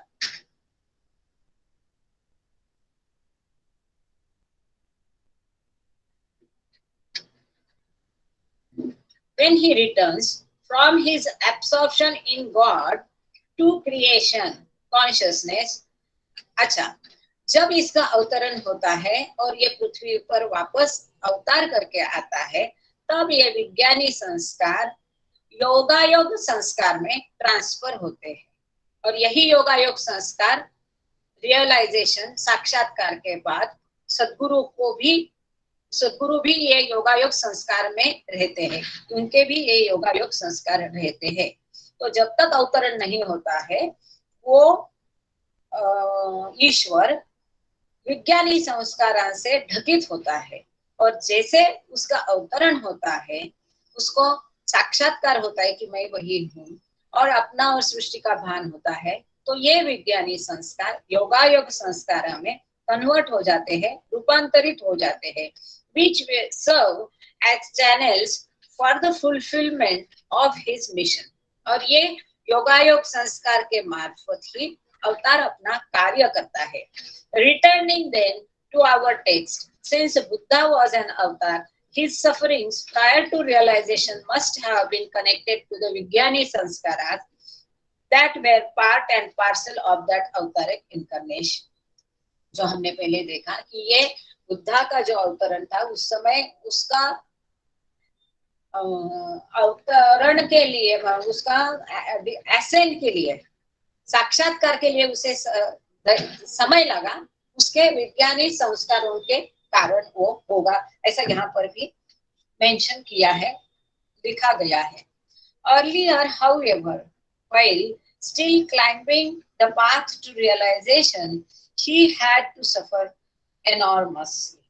जो बुद्धा के बारे में बाबा कहते हैं कि उसको साक्षात्कार का रास्ता तक जाने में, उस प्रक्रिया में बहुत यातनाएं उसको सहनी पड़ी, बहुत पीड़ा सहनी पड़ी। The ascent was as hard as the descent was easy. Buddha के बारे में उसका जो साक्षात्कार की प्रक्रिया बहुत मुश्किल थी, लेकिन अवतरण की क्रिया बहुत आसान थी। Indeed, Buddha's sufferings prior to realization were so severe that when they reached the point that he could no longer bear them, he would actually strike his head on the floor. Buddha के बारे में बाबा कहते हैं कि साक्षात्कार तक की उसकी प्रक्रिया में जो उसकी यातनाएं थी, पीड़ा थी, वो इतनी तीव्र थी कि वह अपना पत्थर पर अपना सर बुद्धा पटकता था। सच सफरिंग, यहाँ पर फुटनोट है कि बाबा भी इस तरह से सर पटकते थे, हमने पहले ही देख कर चुके हैं। Such suffering falls to the lot only of the charged man, not the circle members. यहाँ पर बाबा ने सर्कल के मेंबर के बारे में कहना शुरू किया कि ये जो पीड़ाएं होती है वो अवतार को ही होती है। जो चार्ज मन होता है, इंचार्ज होता है, उसका होती है, लेकिन सर्कल मेंबर को नहीं होती है। सर्कल मेंबर को पीड़ाएं होती है कि नहीं, कैसी होती है, कितनी तीव्र या कम होती है, क्यों होती है कम या ज्यादा, इसके बारे में बाबा ने आगे इसी लेक्चर में बहुत अच्छा से पूरा स्पष्टीकरण दिया है। तो जैसा वो लेक्चर चलेगा उसमें हम देखेंगे। The circle members of Sri Baba are now undergoing great sufferings prior to realization. एक अवतार है या सतगुरु है, उसका एक सर्कल होता है, मंडल होता है, उसमें कई सदस्य होते हैं, तो उनके मार्फत वो चार्ज मन अवतार सदगुरु कार्य करवाता है। हर एक का एक अपना डिपार्टमेंट होता है, जैसा मंत्रालय होता है, हर एक को एक विभाग दिया गया होता है। इसी प्रकार सदगुरु का मंडल या अवतार के मंडल में उन सदस्यों को के द्वारा भी कार्य लिया जाता है। अभी इतना ही बेसिक हम देख लेते हैं यहाँ पर। The circle members of Sri Baba are now undergoing great sufferings prior to realization. बाबा के मंडल के जो सदस्य है वो साक्षात्कार के पहले का बहुत ज्यादा यातनाएं पीड़ाएं भोग रहे हैं। These sufferings consist of doubts, mental unrest, longings, bindings, questions whether or not they will be realized, and if so, when. ये देखो 1926 की बात है, और उस समय में यहाँ लिखा गया है कि बाबा जो मंडली जन है ये अभी बहुत सारी पीड़ाएं भुगत रहे। तभी तो यात्राएं शुरू नहीं हुई थी, मस्त यात्रा आदि कुछ हो चुकी थी, न्यू लाइफ नहीं थी, तभी भी पीड़ा ज्यादा थी। तो उस समय की पीड़ा कैसी थी? तो शंकाएं कि ये सही है क्या, मैं सही मास्टर के पास आया है क्या, मुझे ईश्वर साक्षात्कार होगा भी कि नहीं होगा है, मैं सही जगह हूँ कि नहीं है, ये मुझे चाहिए, वो मैं कैसे, ये माया से कैसे मुक्त हूँ, ये मेरी चाहत से आकांक्षा से मैं कैसे मुक्त हूँ। ये अस्वस्थता, मानसिक अस्वस्थता, पीड़ा, ये और बहुत सारे सवाल, और जो बंधन है, जो फैमिली की डिमांड्स है, उनसे कैसे मुक्त हो, ये ऐसे सारे सवालात उनके मन में थे। And so forth. They are being tortured and experience mental unrest. जो अभी बाबा की मंडली है, तभी वो 1926 का पीरियड है, उस समय में ये कहते हैं कि ये जो मानसिक पीड़ा से वो बहुत टॉर्चर, मतलब ये सह रहे हैं। ये जो मानसिक अस्वस्थता है, मेंटल अनरेस्ट से वो बाधित है, particularly because of certain orders, जो स्पेसिफिक उनको आज्ञाएं दी गई थी बाबा ने, of the Guru and the bindings, गुरु और जो बंधन है इसके बारे में जो आज्ञाएं दी गई थी, तो उसके बारे में भी मन में सवाल आते हैं, शंकाएं उपस्थित होती है। And restrictions these orders entail, ये आज्ञा के ऊपर, आज्ञा है उसके ऊपर जो बंधन है, ये सब, इसके बारे में उनके मन में कई सारी शंकाएं थी, अस्वस्थता थी। एक आप फॉर एग्जाम्पल मेहरा, कि किसी के भी मन में आएगा, हमारे मन में आता था, और लोगों को मन में आएगा, जब तक वो पूरा पढ़ेंगे नहीं, समझ में आएगा नहीं कि ऐसा क्यों बाबा ने कहा होगा कि कोई पुरुष को देखना नहीं, किसी पुरुष की आवाज तक कानों तक नहीं जानी चाहिए, और ये सब करने के लिए किस हद तक उन लोगों ने उपचार किए, वो देख के किसी के भी मन में आता है कि ये क्यों, लेकिन उसका एक रीजन होता है। वो आत्मा को, सदस्य को साक्षात्कार के लिए जो जरूरी है, और उस सदस्य से ये संसार के प्रति, आध्यात्मिकता के प्रति उसकी जो ड्यूटी है, कर्तव्य है, वो कार्य करवाने के लिए जो जरूरी है, वो सब अवतार उसके लिए करता है। और हमने पहले एक जो मराठी का चलता है लेख एंड संदेश, उसमें देखा है, या डिस्कोर्सेस में एक टॉपिक है कि वेज ऑफ द मास्टर्स, कि सदगुरु की रीति अलग रहती है, न्यारी रहती है, वो कोई बंधन से बांधित नहीं है, उसका अपना हिसाब चलता है, जो शिष्य के लिए जो करना जरूरी है वो अपने हिसाब से करता है। Which continually goad the mind, ये सब जो है, ये आज्ञा, ये बंधन, ये सब मन को क्रोधित करता है, and create veritable storm of confusion in it। और जो confusion होता है, एक मन में एक द्विधा स्थिति पैदा होती है, ये सब आज्ञा है, ये बंधन है, ये देख के मन अस्वस्थ होता है, और ये सब है, ये साक्षात्कार के पहले की जो पीड़ा है उसी का एक प्रकार है। All these sufferings endured by the circle members, however severe, are as nothing compared to those of a chargeman। लेकिन इसके बावजूद ये सदस्य जो ये पीड़ाएं भुगतते हैं, सहन करते हैं, वो चार्जमन की पीड़ाओं के हिसाब से वो कुछ भी नहीं है। ये चाहे कितनी भी तीव्र हो, गंभीर हो, सहन करने के परे हो, लेकिन ये कुछ भी नहीं, इससे ज्यादा पीड़ाएं चार्जमन को सहन करनी पड़ती है। विच आर मोस्ट एक्यूट, बहुत तीव्र होती है, एंड टेरिबल, भयंकर होती है। चार्जमन की जो पीड़ाएं है, सफरिंग्स है, ये सर्कल मेंबर, मंडल के सदस्यों की पीड़ाएं और सफरिंग से, यातनाओं से कई गुना ज्यादा होती है, तीव्र होती है, भयंकर होती है. And when the circle members have at last passed through this period of mental suffering and unrest, they too become acharyas. और जो मंडल के सदस्य है, जब ये सब पीड़ा और यातना से गुजरते हैं, सह चुकते हैं, तब फाइनली वो आचार्य, बाबा यहाँ पर शब्द यूज करते हैं आचार्य, मतलब गॉड रियलाइज सोल होते हैं, ईश्वर साक्षात्कार उनको प्राप्त होता है. In light of all this anguish endured by circle members and especially charged men, Vivekananda writes, ये सब चार्ज मन और मंडल के सदस्यों द्वारा ये जो यातना, ये पीड़ा, ये सहन की जाती है, इसके बारे में विवेकानंद ने लिखा है, preparing a circle is very very difficult.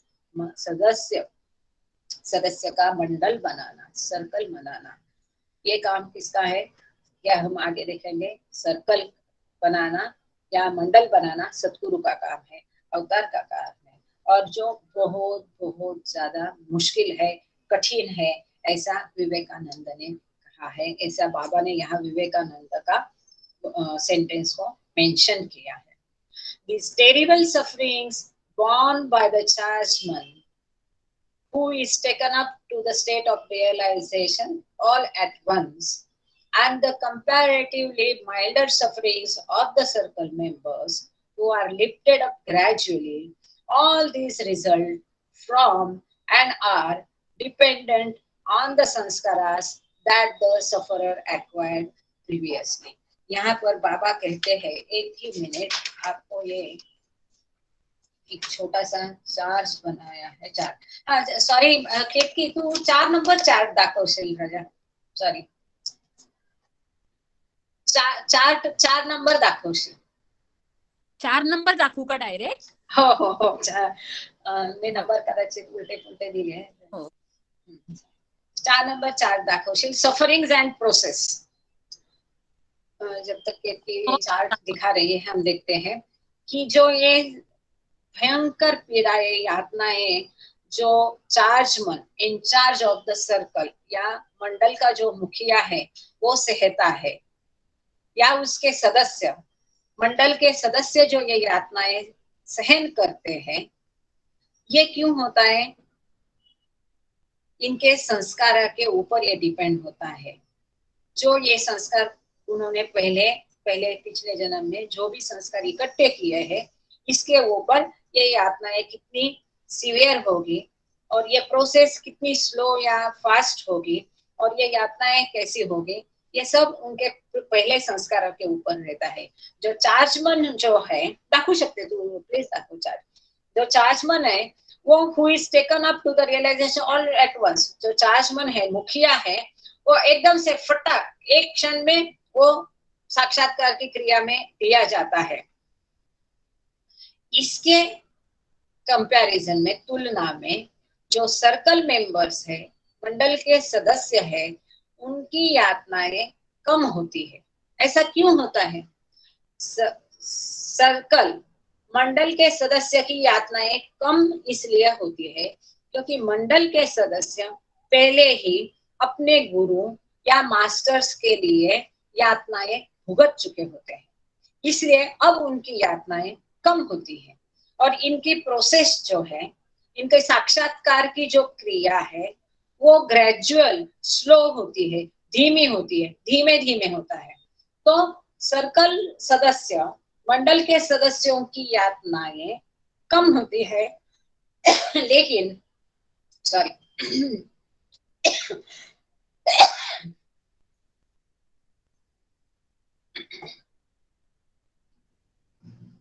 मंडल के सदस्यों की यातनाएं कम होती हैं, लेकिन उनकी जो साक्षात्कार की प्रक्रिया है वो धीमी होती है, ग्रेजुअल होती है. जो चार्जमन है, मंडल का मुखिया है, उसकी यातनाएं बहुत ज्यादा होती है, बहुत पीड़ा होती है, लेकिन उसका रियलाइजेशन जो है, साक्षात्कार है, वो झट से हो जाता है. The magnitude of the sufferings of the charged man is due to his having suffered less previously. अब ये जो मुखिया है उसकी यातनाएं कम क्यों होती है? क्योंकि पहले वो कम भुगत चुका है। इसकी मुखिया की यातनाएं ज्यादा होती है, तीव्रतम होती है, क्योंकि पहले वो कम भुगत चुका होता है, क्योंकि उसका रियलाइजेशन जो है वो फटक से हो जाता है। While the suffering of the circle members are less because they have already suffered for the sake of their masters and gurus, as will be explained hereafter. लेकिन जो सदस्य मेंबर है, सर्कल के सदस्य है, मंडल के जो सदस्य है, उनकी यातनाएं कम होती है, क्योंकि वो पहले से अपने गुरु या मास्टर के लिए यातनाएं सहन कर चुके होते हैं। कि दिखा सकते chart? Shown chart number 4 sufferings and process. हाँ दिख रहा है? Is it visible? दिख रहा है ना? मैंने प्रेजेंट किया है स्क्रीन। सब किसी रहा है? हाँ, ग्रुप में किसी को दिख रहा है क्या? मुझे नहीं दिखा तो भी कोई बात नहीं, मैं यहाँ पर देख करके बताऊंगी। दिख रहा है? दिख रहा है, थैंक यू। ओके, तो देखो यहाँ पर हमने दिया है कि सफरिंग और प्रोसेस कैसा होता है। ये चार्ट को एक बार आप देख लीजिए। लेफ्ट हैंड में दिखा है सफरिंग्स, राइट में दिया है प्रोसेस ऑफ गॉड रियलाइजेशन। जो यातनाएं हैं और जो एसेंट और डिसेंट है वो कैसा होता है, और जो गॉड रियलाइजेशन ईश्वर साक्षात्कार की प्रक्रिया कैसी होती है, ये राइट हैंड साइड में दिया है। तो इसमें देखो पहला चार्ट जो है सफरिंग्स वाला, यातनाएं वाला, वो हम देखते हैं। जो चार्जमन होता है, मुखिया होता है, इसकी यातनाएं बहुत ज्यादा होती है। क्यों? क्योंकि वो पहले एज अ सर्कल मेंबर कम भुगत चुका होता है। Circle member, as a circle member, मंडल का सदस्य के रूप में उसकी यातनाएं कम थी, इसलिए जब वो मुखिया करके बनता है तब उसकी यातनाएं बढ़ जाती है। एज अगेंस्ट दिस, इसके विपरीत जो मंडल के सदस्य है उनकी यातनाएं कम होती है, क्योंकि वो पहले ही अपने मास्टर या गुरु के लिए काफी सफरिंग्स कर चुके होते हैं, भुगत चुके होते हैं, काफी पीड़ाएं उन्होंने सहन की होती हैं। ये चार्ट समझ में आ गया सफरिंग का? मेरे ख्याल से ये पैराग्राफ, ये चार्ट थोड़ा आसान कर देता है समझने में। अब राइट हैंड साइड में जो प्रोसेस ऑफ गॉड, किसी को यदि कोई कंफ्यूजन है या कुछ पूछना है या कुछ अपनी तरफ से और ऐड करना है तो प्लीज फील फ्री, बोल दीजिए, चार्ट में डालिए या माइक खोल करके बोल दीजिए। अब राइट हैंड साइड में जो ईश्वर साक्षात्कार की प्रक्रिया है, सॉरी मैंने सारा इंग्लिश में लिखा है, अगली बार ध्यान रखूंगी, उसको हिंदी में भी करूंगी। जो ईश्वर साक्षात्कार की प्रक्रिया है वो प्रोसेस कैसी होती है? तो जो चार्जमन होता है, मुखिया होता है, उसको पलक झपकते इंस्टेंटली, इमीडिएटली, तत्काल मिल जाती है। लेकिन जो मंडल का सदस्य है, सर्कल का मेंबर है, उसकी ईश्वर साक्षात्कार की प्रक्रिया धीमी होती है, धीमे धीमे ग्रेजुअल हो जाती है। और यही सब जो ये चार्ट में दिखाने की कोशिश की है, यही ये सब 2-3 पैराग्राफ में बताया है। आगे ये इसी को रहने दीजिए, आगे हम चलते हैं। In brief, then the preparation of circle members occurs gradually. In short, संक्षेप में जो सदस्य है, मंडल के सदस्यों का बनाना जो है ये स्लो प्रोसेस है, while the chargeman is immediate. लेकिन जो मुखिया है वो तुरंत बन जाते हैं। वो कैसे बनते हैं वो आगे हम देखेंगे, क्योंकि ये जो सदस्य है मंडल के वो मुखिया बनाते हैं, अपना एक दादा बनाते हैं। And for this reason the suffering is less and more respectively. इनकी जो मंडल के सदस्यों की ईश्वर साक्षात्कार की प्रक्रिया धीमी है, इसीलिए उनकी यातनाएं, पीड़ाएं कम है, तीव्र नहीं है। लेकिन जो मुखिया है, चार्जमन है, उसकी मुखिया बनने की प्रक्रिया इमीडिएट है, तात्काल है, इसलिए उसकी यातनाएं और पीड़ाएं तीव्रतम है। To resume, the chargeman prepares his circle, which of course includes its own chargeman. आपका क्या राय है, आगे चले कि यहाँ पर रुके? इसको खत्म करें, चलेगा? हो जाएगा शायद, क्योंकि एक लिंक बनी रहती है। आगे चलते हैं। द चार्जमन, जो परफेक्ट मास्टर है, the chargeman after realisation prepares his circle. जो सद्गुरु है वो ईश्वर साक्षात्कार के बाद में अपना एक मंडल बनाता है, सर्कल बनाता है, which of course includes its own chargeman. अब ये जो मंडल बनाएगा, अब मेरे ख्याल से देखिए, हम ये चार्ट नंबर 3 दिखा सकते हैं। तयार है। जय बाबा। हाँ, दाखवलाय? जय हो। बाबा। Okay, thank you. अब ये चार्ट नंबर 3 आप देख लीजिए। इसको देख करके आपको थोड़ी थोड़ी इसमें शायद समझ में आ जाएगा कि एक चार्जमन है, वो क्या करता है, अपना सर्कल बनाता है। अब ये सर्कल कैसा बनाता जय है? बाबा। जय बाबा। मेहर कृपा जी। जय बाबा। मैं विद्या। हाँ, ये जय बाबा। विद्या जी बोलिए। हाँ, तो आप बहुत अच्छा बता रही हैं सफरिंग और चार्जमैन और मंडली के बारे में। मैं पूरा सुन रही थी, बहुत अच्छा लगा, कुछ नया इन्फॉर्मेशन भी मिला मुझे भी। एक जो प्रश्न मेरे दिल में आया है वो ये है कि जो है ईश्वर साक्षात्कार की जो प्रक्रिया है वो एक अनुभव, एक बहुत प्रसन्नशील अनुभव होना चाहिए, राइट? कि it should be a happy experience, क्योंकि गॉड इज हैप्पी, हैप्पीनेस होना चाहिए। पर इतना सारा देखिए। सफरिंग, हाँ, हाँ, और एक मिनट। इतना सारा, यहाँ पर सॉरी मैं थोड़ा सा डायग्रेस कर रही हूँ, अगर आपके पास समय है तो पूछती हूँ, नहीं तो फिर हाँ, ऑफलाइन लेते हैं। नहीं, प्लीज गो अहेड विद्या जी। यहाँ पर मैं थोड़ा आपको रुकाती हूँ। ईश्वर साक्षात्कार होने के बाद जो अनुभव है वो ऑल प्लीजिंग है। ईश्वरी साक्षात्कार मिलने के बाद अनंत आनंद है, क्योंकि ईश्वर साक्षात्कार मतलब क्या, हम ईश्वर से एक रूप हो रहे, उससे मिलन होता है, हम खुद ईश्वर, हम जान जाते कि मैं ईश्वर हूँ और मुझ में सारा। और ईश्वर मतलब क्या, अनंत आनंद, अंतिम सत्य, इन्फिनिट नॉलेज, अनंत ज्ञान और शाश्वत अस्तित्व।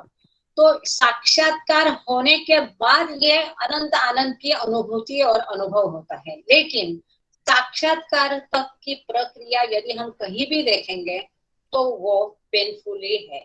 इवन जो स्टेजेस है, first stage to 7th stage for the God realisation, तो ये जो प्रत्येक भूमिका में भी जो है वहां पर उसको आनंद आता है, वहीं पर वो लिप्त हो जाता है और उसको ऐसा लगता है कि यही मेरा अंतिम गंतव्य स्थान है, यही मेरा फाइनल डेस्टिनेशन है।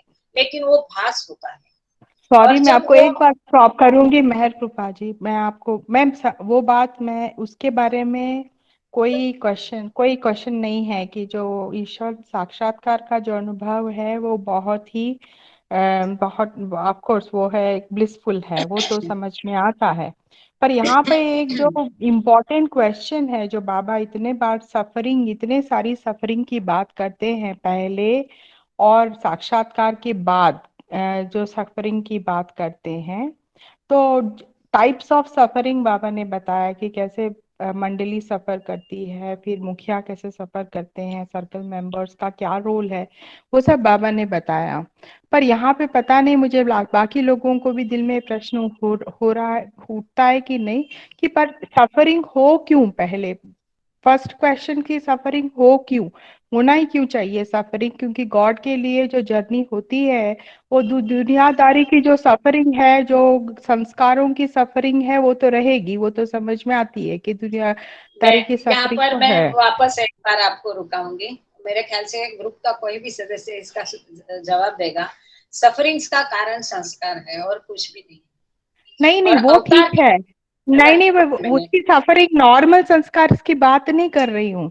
मैं पूछ रही हूँ कि मैडम एक मिनट। मैं और उस ये बात जो बाटे एक मिनट मैं ये बात पे फोकस लाना चाहती हूँ कि जो अवतार की आत्मा, अलग है, नो आत्मा, अवतार भी नहीं, जो आत्मा, जो नॉर्मल आत्मा है, ड्रॉप सोल है, और जो मेंबर्स हैं जो गॉड ईश्वर साक्षात के लिए जो सफर करते हैं बिफोर गॉड रियलाइजेशन और स्पेशली आफ्टर गॉड रियलाइजेशन जो सफर करते हैं, ये सारी सफरिंग सफरिंग सफरिंग की बात क्यों, सफरिंग, इतना सारा सफरिंग हो रहा है, क्या किसी ने इसके बारे में सोचा है? ऐसा मैं मेरे मेरे जहन में बात आई है। मैं बता रही हूँ आपको, एक minute. First thing, there is no suffering after God realisation.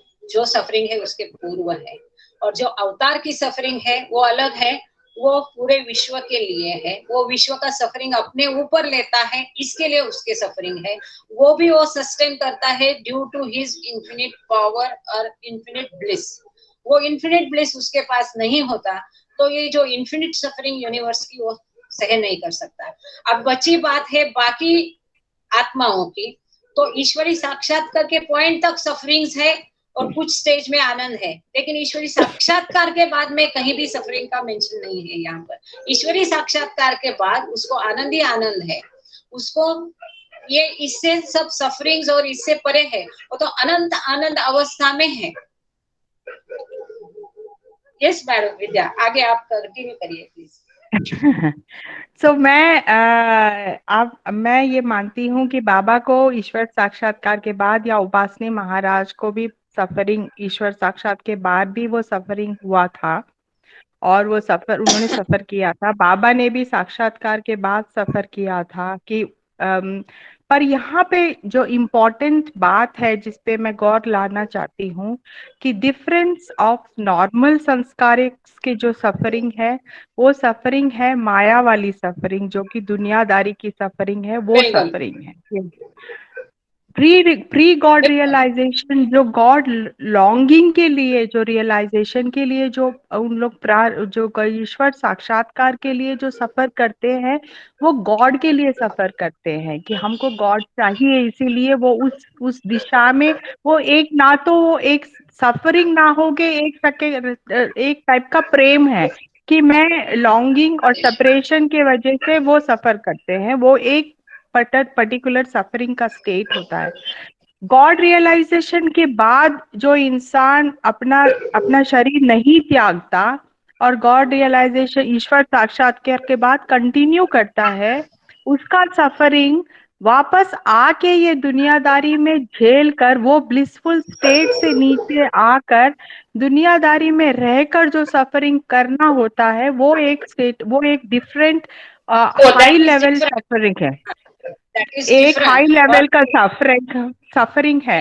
तो यहाँ पर ये वर्ड जो सफरिंग सफरिंग सफरिंग जो यूज किया गया है, वो पेन नहीं है। एक मिनट, हम थोड़ा आपको रुका रहे हैं। यहाँ जो यातनाएं पीड़ाएं बोला है, ये प्रोसेस है, बिफोर रियलाइजेशन का है, और अवतार या चार्ज मन के बारे में एसेंड और डिसेंट का है, जो पहले ही बताया कि विज्ञानी संस्कार से रिलेटेड है। और जो बाकी का है, वो जो आप कह रहे कि ईश्वर साक्षात्कार के पूर्व जो है वो तड़प है, वो बेचैनी है। हम कितने सारे चरित्र पढ़ेंगे, ये तो अवस्था है, ये अनुभव है, वो जानने के बाद ही उसका हम पता कर सकते, बोल सकते हैं। फिर कि इसका अंदाजा आ जाएगा जब किसी परफेक्ट मास्टर के आप जीवनी पढ़े, तो उसमें अंदाजा आ जाएगा। वो जो तड़प है, वो जो बेचैनी है, उसमें जो यातनाएं हैं वो अलग है। सामान्य इंसान की जो उसके कर्म के फल के कारण होती है, वो यातनाएं अलग है। और परफेक्ट मास्टर बनने के बाद दूसरों के लिए जो सफरिंग्स है, पर वो तभी उसके पार हुआ होता है। और अवतार की सफरिंग्स है, these are all different, and now our topic is not on this. फिर भी आप it's okay. अभी हम तो सत्संग के बारे में जो यहाँ पर दिया है, क्योंकि ये विषय इतना गहन है, इसके लिए पहले ही बता चुके कि इसमें वॉल्यूम्स लिखेंगे तो भी ये पूरा स्पष्टीकरण इसका नहीं दिया जा सकता है, ऐसा बाबा ने खुद ने बताया है। तो यहाँ पर हम खाली उसके जो सर्कल है और सर्कल मेंबर है और उनकी प्रक्रिया में जो सफरिंग्स है, जो एसेंड, और जैसे बाबा को सहन नहीं होता तो वो बाबा पत्थर पर अपना सर पटकते थे, हम सबको मालूम है। दैट वो इज जो आफ्टर गॉड। तो मैं आपकी बात को नकार नहीं रही हूँ, मैं आपको ये नहीं बोल रही हूँ कि हम जो डिस्कस कर रहे हैं, आप जो रीडिंग कर रहे हैं वो बाबा का ही लिटरेचर है, वो गलत है, ऐसा नहीं बोल रही हूँ मैं आपको एक पॉइंट पर मैंने उस सफरिंग का जो डिफरेंशिएशन है, वही एक पॉइंट मुझे क्लैरिफाई करना था, और क्लैरिफाई सबको भी करना था, खुद को भी करना था। बाकी मैं उसके आप जो बोल रही उसको मैं अलग उसको नकार नहीं रही हूँ। मैं होप यू अंडरस्टूड दैट।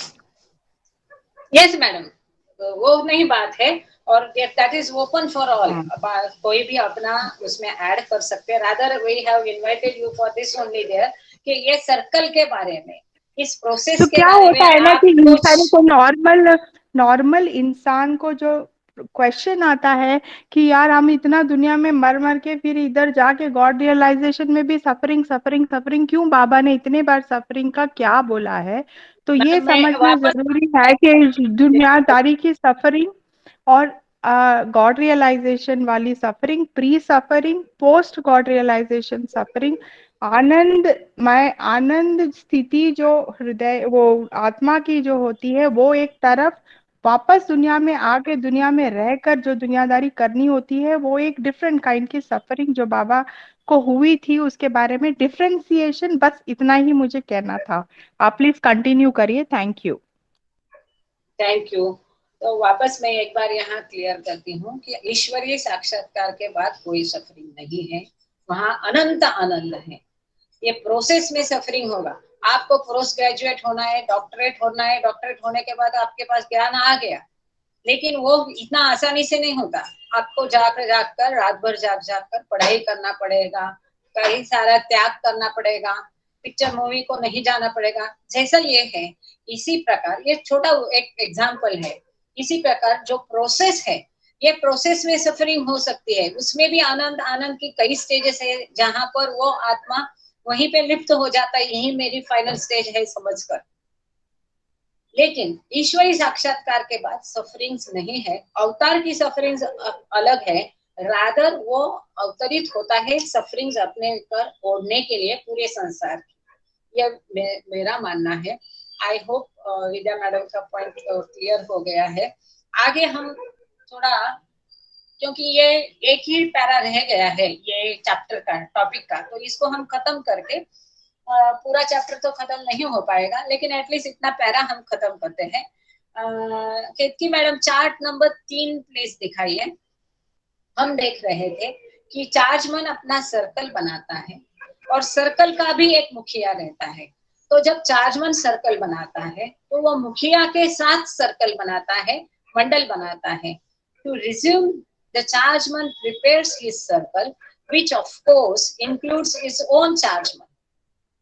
ऐसा वो सर्कल बनाता है कि उसका भी एक चार्जमन रहता है। And having done so, he then entrusts these circle members with their respective duties. ये सर्कल बनाने के बाद हर एक को अपने अपने जो ड्यूटीज है, कर्तव्य है, वो दे देता है। Thereafter, he operates more freely, ascending and descending at will.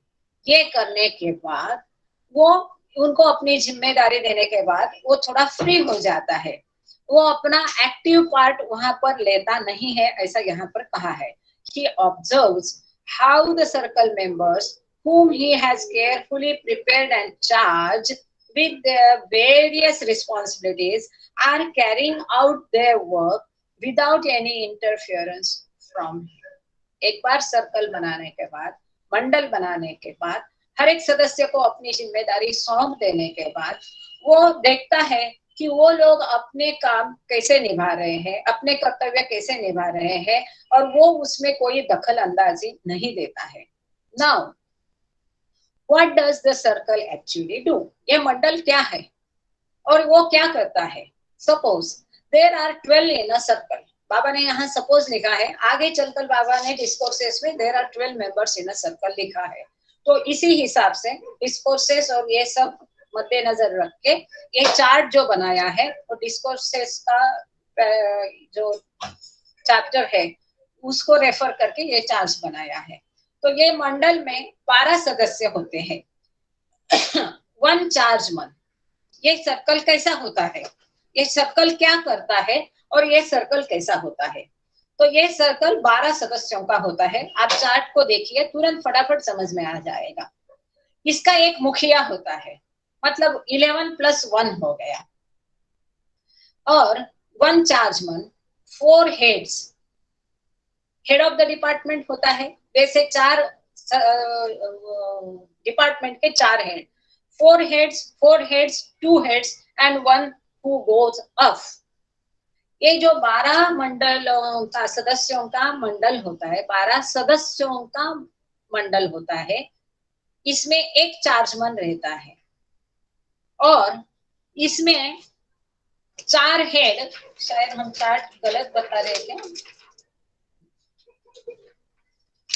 Madam chart number 2 बताइए please. Ketaki madam chart number 2 बताइए। आपको दिखने लगा तो बताइए।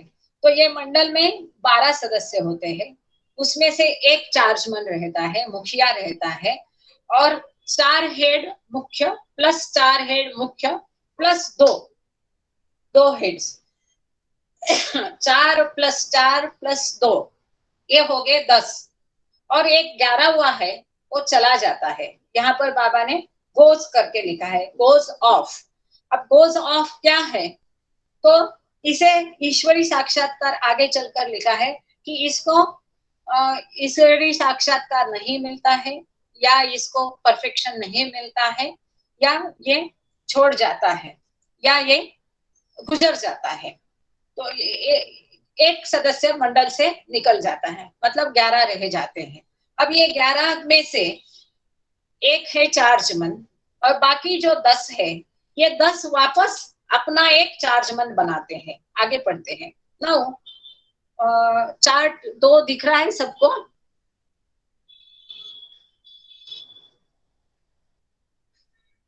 केतकी चार्ट नंबर 2 दिखाया?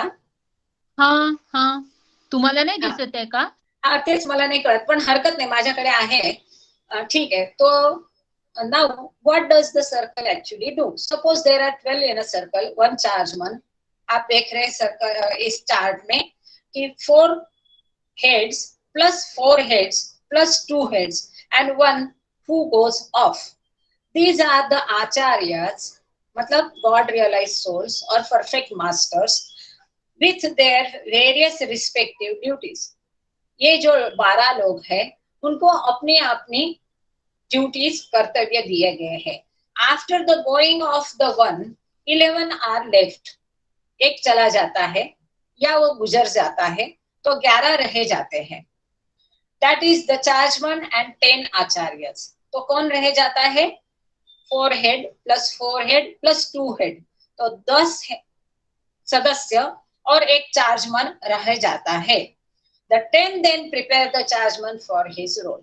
अब ये जो 10 रह जाते हैं, इनटू ब्रैकेट में आपको दिखाया है 4 + 4 + 2, ये 10 रह जाता है।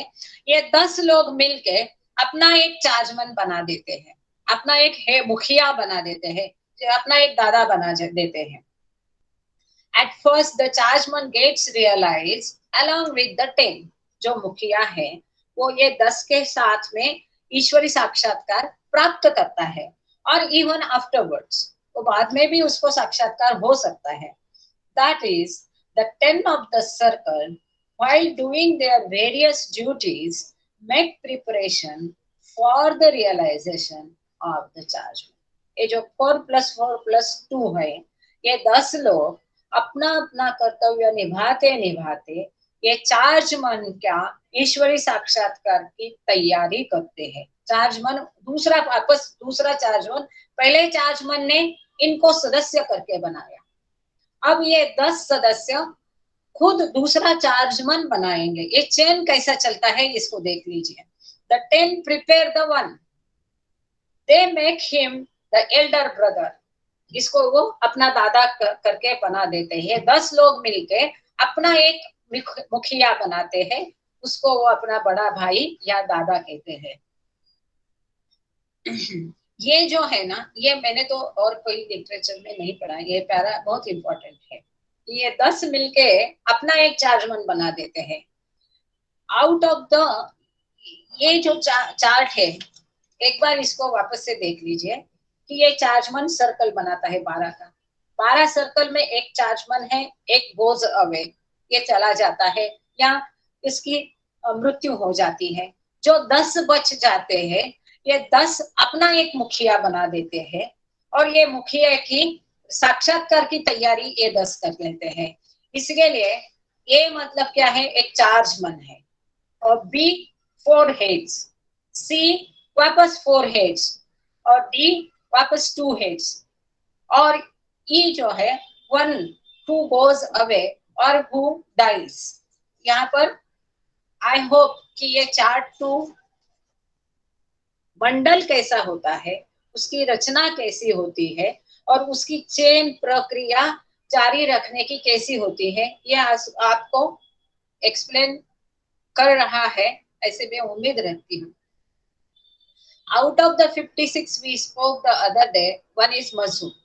हमेशा 56 गॉड रियलाइज सोल्स रहते हैं और बाबा ने आगे कहा है कि ये जो 56 है, ये इंसान के शरीर के 56 पार्ट को रिप्रेजेंट करते हैं। जी, इंसान के शरीर के 56 जैसे पार्ट है, वो क्या है, कैसे है, आगे हम देखेंगे। इसको ये सिंबलाइज करते हैं, इसके लिए वो संख्या 56 है। दिस वन मजहूब, I hope I am not wrong. If I am not, please correct me, Vidya madam. This one mazhub does not number among the 12 circle members mentioned earlier. जो यहाँ पर मजहूब है, जो ईश्वर प्राप्त, ईश्वर साक्षात्कार प्राप्त है पर जिसकी कोई ड्यूटी नहीं, उसकी गिनती ये 56 में नहीं है। Of these 12, as said, only one goes out. ये जो 12 का सदस्य का मंडल है, ये 12 सदस्य के मंडल में से एक चला जाता है। अब आगे और भी बहुत इंटरेस्टिंग और इम्पोर्टेंट है इसके बारे में, पर यहाँ पर काफी टाइम हमने लिया है, 36 हो गए हैं और क्या करें, आगे का सर्कल का बात खत्म करें कि अगले सेशन में ले लें? अगले जय बाबा, अगले में है। ओके, ठीक है। आगे के और जो है सर्कल मेंबर, फिर ये सर्कल का हर सदस्य अपना एक सर्कल बनाता है और ऐसे चल के वो 120 का अवतार का सर्कल कैसा होता है और ये 56 सदस्य कौन है, वो कैसा कार्य करते हैं, ये सब हम आगे के लेक्चर में देखेंगे कि सर्कल के बारे में बहुत इंपॉर्टेंट चैप्टर है ये। एक बार आप वापस उसको पढ़ लीजिएगा ग्रुप के पेजेस में से। अभी हम यहाँ पर थोड़ा रुक जाते हैं। More on the preparation of the circle, तो ये सर्कल आगे कैसा बनता है और ये कुछ फुटनोट्स है यहाँ पर दी गई है। एक छोटी फुटनोट इसी पेज के बारे में है, उसको पढ़ के हम यहाँ रुक जाते हैं। As the associated endnote 5 explains, the source text here read goes off. एक जो 12 में से एक goes off है और simply goes. A few lines below we find the reading goes out. Though Baba never fully clarifies what happens to this individual, he does say later in the lecture that he either dies or fails to gain realization. तो इसी lecture, ये जो 12 मंडल का 12 सदस्यों का मंडल है, इसमें एक मुखिया होता है और 4+4+2 ऐसे हेड होते हैं और एक जो होता है वो जाता है। तो बाद में बाबा कहते हैं या तो वो उसकी मृत्यु हो जाती है या तो वो उसको ईश्वर साक्षात्कार प्राप्त नहीं होता है। तो एक के बारे में ऐसा लिखा है और बाकी जो 10 बचते हैं वो वापस अपना एक और मुखिया सिलेक्ट करते हैं, बड़ा दादा चार्जमन, और उसके रियलाइजेशन की, ईश्वर साक्षात्कार की तैयारी करते हैं। आई होप कि कुछ तो ज्यादा कंफ्यूजिंग नहीं था। मैडम ने जो सफरिंग्स का एक यहाँ पॉइंट उठाया, that is also again a different thing. आगे चले प्रार्थना की ओर। आज प्रार्थना किसको दी है? सॉरी, मैं कभी कभी भूल जाती है और विद्या के सॉरी, नाही आपण ठरवलं नव्हतं. इथे जे ऍक्च्युली मी आहे कोणाला तरी सांगितलं होतं. एकच मिनिट हा पहिले. Thank you Baba, thank you all of you. अवतार मेहर बाबा की जय. एक ही मिनट, मैंने किसको तो भी बताया था पर मैं खुद ही भूल गई कि प्रार्थना किसको दिया था. अशोक अंबुलकरांनी म्हटली आहे का कधी?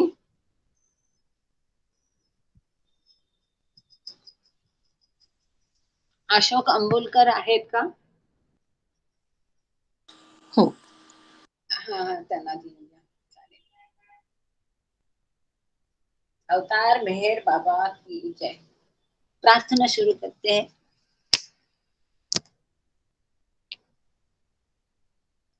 अशोक अंबुलकर, जय बाबा.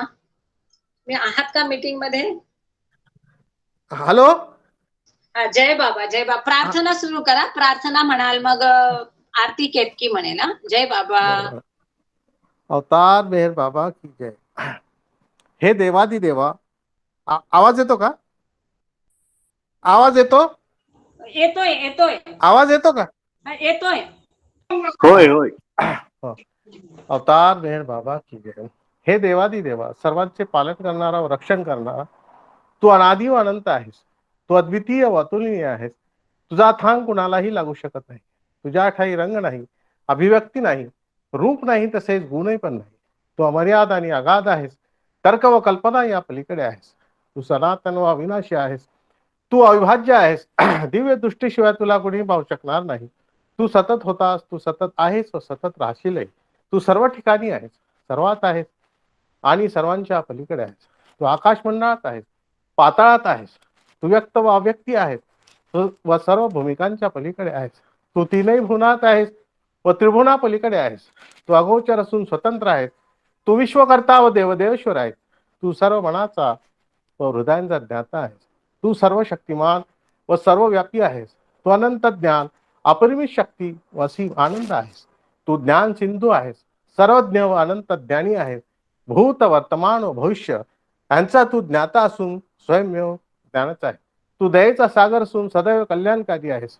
अनंत गुणांनी नटलेला तू आत्म्यांचा आत्मा आहेस. सत्य, ज्ञान व आनंद यांची त्रैतू आहेस. तू सत्याचा उगम असून प्रेमाचा सागर आहेस. तू आदिपुरुष असून श्रेष्ठाहून श्रेष्ठ आहेस. तू प्रभू व परमेश्वर आहेस. तू परमदेव असून परात्पर परमात्मा आहेस. तू परब्रह्म आहेस. तू अल्लाह, इलाही, यजदान, अहुरमत व प्रियतम परमेश्वर आहेस. तुला पूजार्ह किंवा एकमेव पूजनीय असेही म्हणतात. हे दयासागर प्रभुराज, आमच्या हातून घडलेल्या सर्व पापाबद्दल आम्हाला पश्चाताप होत आहे. असत्य, अन्याय व मंगल अशा प्रत्येक विचाराबद्दल, बोलण्याशा बोलल्या गेलेल्या प्रत्येक शब्दाबद्दल व करुण्याशा केलेल्या प्रत्येक कृतीबद्दल आम्हाला पश्चाताप होत आहे. स्वार्थाने प्रेरित अशा प्रत्येक कृत्याबद्दल, शब्दाबद्दल व विचारांबद्दल, तसेच द्वेषमूलक असे प्रत्येक कृत्य, शब्द, विचार यांच्याही बद्दल आम्हाला पश्चाताप होत आहे. प्रत्येक कामुक विचाराबद्दल व कामुक कृत्यांबद्दल आम्हाला पश्चाताप होत आहे. तसेच खोटेपणाबद्दल, सर्व प्रकारच्या ढोंगांबद्दल आणि देऊनही पूर्ण न करू शकलेल्या प्रत्येक वचनाबद्दल, प्रत्येक वचनाबद्दल लोकांच्या अनुपस्थितीत लोकांच्या अनुपस्थितीत त्यांची निंदा. लोकांच्या अनुपस्थितीत त्यांची निंदा करण्याबद्दल व त्यांचे दोष दाखवण्याबद्दल. दाखवण्याबद्दल आम्हाला पश्चाताप होत आहे. विशेषतः दुसऱ्यांची हानी करणाऱ्या प्रत्येक कृत्याबद्दल, दुसऱ्या दुःख देणाऱ्या प्रत्येक शब्दाबद्दल व कृतीबद्दल आणि दुसऱ्यांना दुःख व्हावे अशा प्रत्येक इच्छेबद्दल आम्हाला पश्चाताप होत आहे. हे प्रभुराज, आमच्यावर अपार दया करून आम्ही केलेल्या पापाबद्दल आम्हाला तू क्षमा कर. तसेच तुझ्या इच्छेप्रमाणे विचार करण्याच्या, बोलण्याच्या व वागण्याच्या बाबतीत आमच्या हातून सतत ज्या चुका झाल्या त्यांच्याही बद्दल आम्हाला तू क्षमा कर. हे प्रियतम परमेश्वरा, तुझ्यावर अधिकाधिक प्रेम करण्याकरता आम्हा सर्वांना तू सहाय्य कर. आणखी अधिक प्रेम करण्याकरता इतके की तुझ्याशी तद्रूप होण्यास आम्ही पात्र व्हावे व तुझ्यावरील आमचे प्रेम वृद्धिंगत व्हावे यासाठी आम्हास तू मदत कर. आणि प्रियतम बाबांचा दामन अगदी अखेरच्या क्षणापर्यंत हाती घट्ट राहावा यासाठी आम्हास तू सहाय्य कर. अवतार मेहर बाबा की जय. अवतार मेहर बाबा की जय, अवतार मेहर बाबा की जय।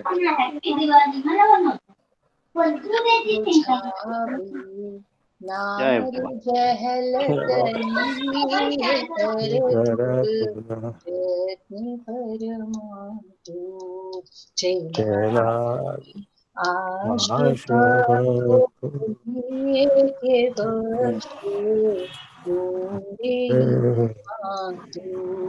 अयामुर शाद चरण पर तुझ न धरिए जात थी ओ मेहर बातू तुझे लिख की कतनु तू आरिफ की तुझे दही याए वहदत मारे हतनो कोई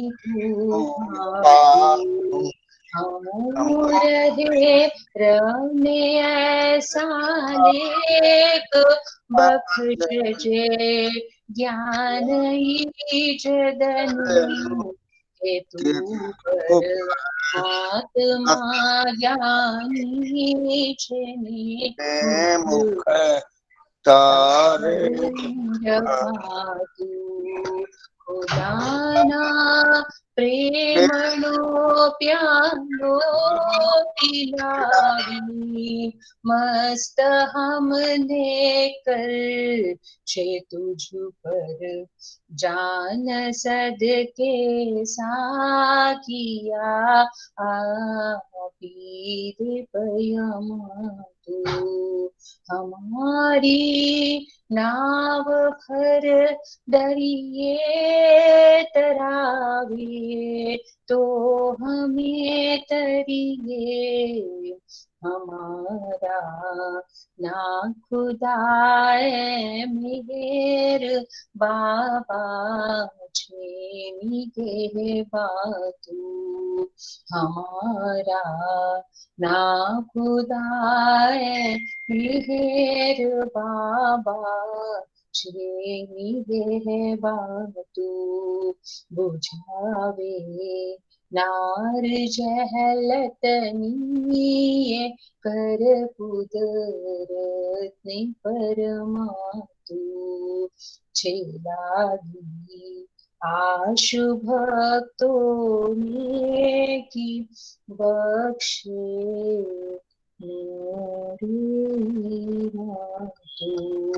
अवतार मेहर बाबा की जय, अवतार मेहर बाबा की जय, अवतार मेहर बाबा की जय। जय बाबा, जय बाबा।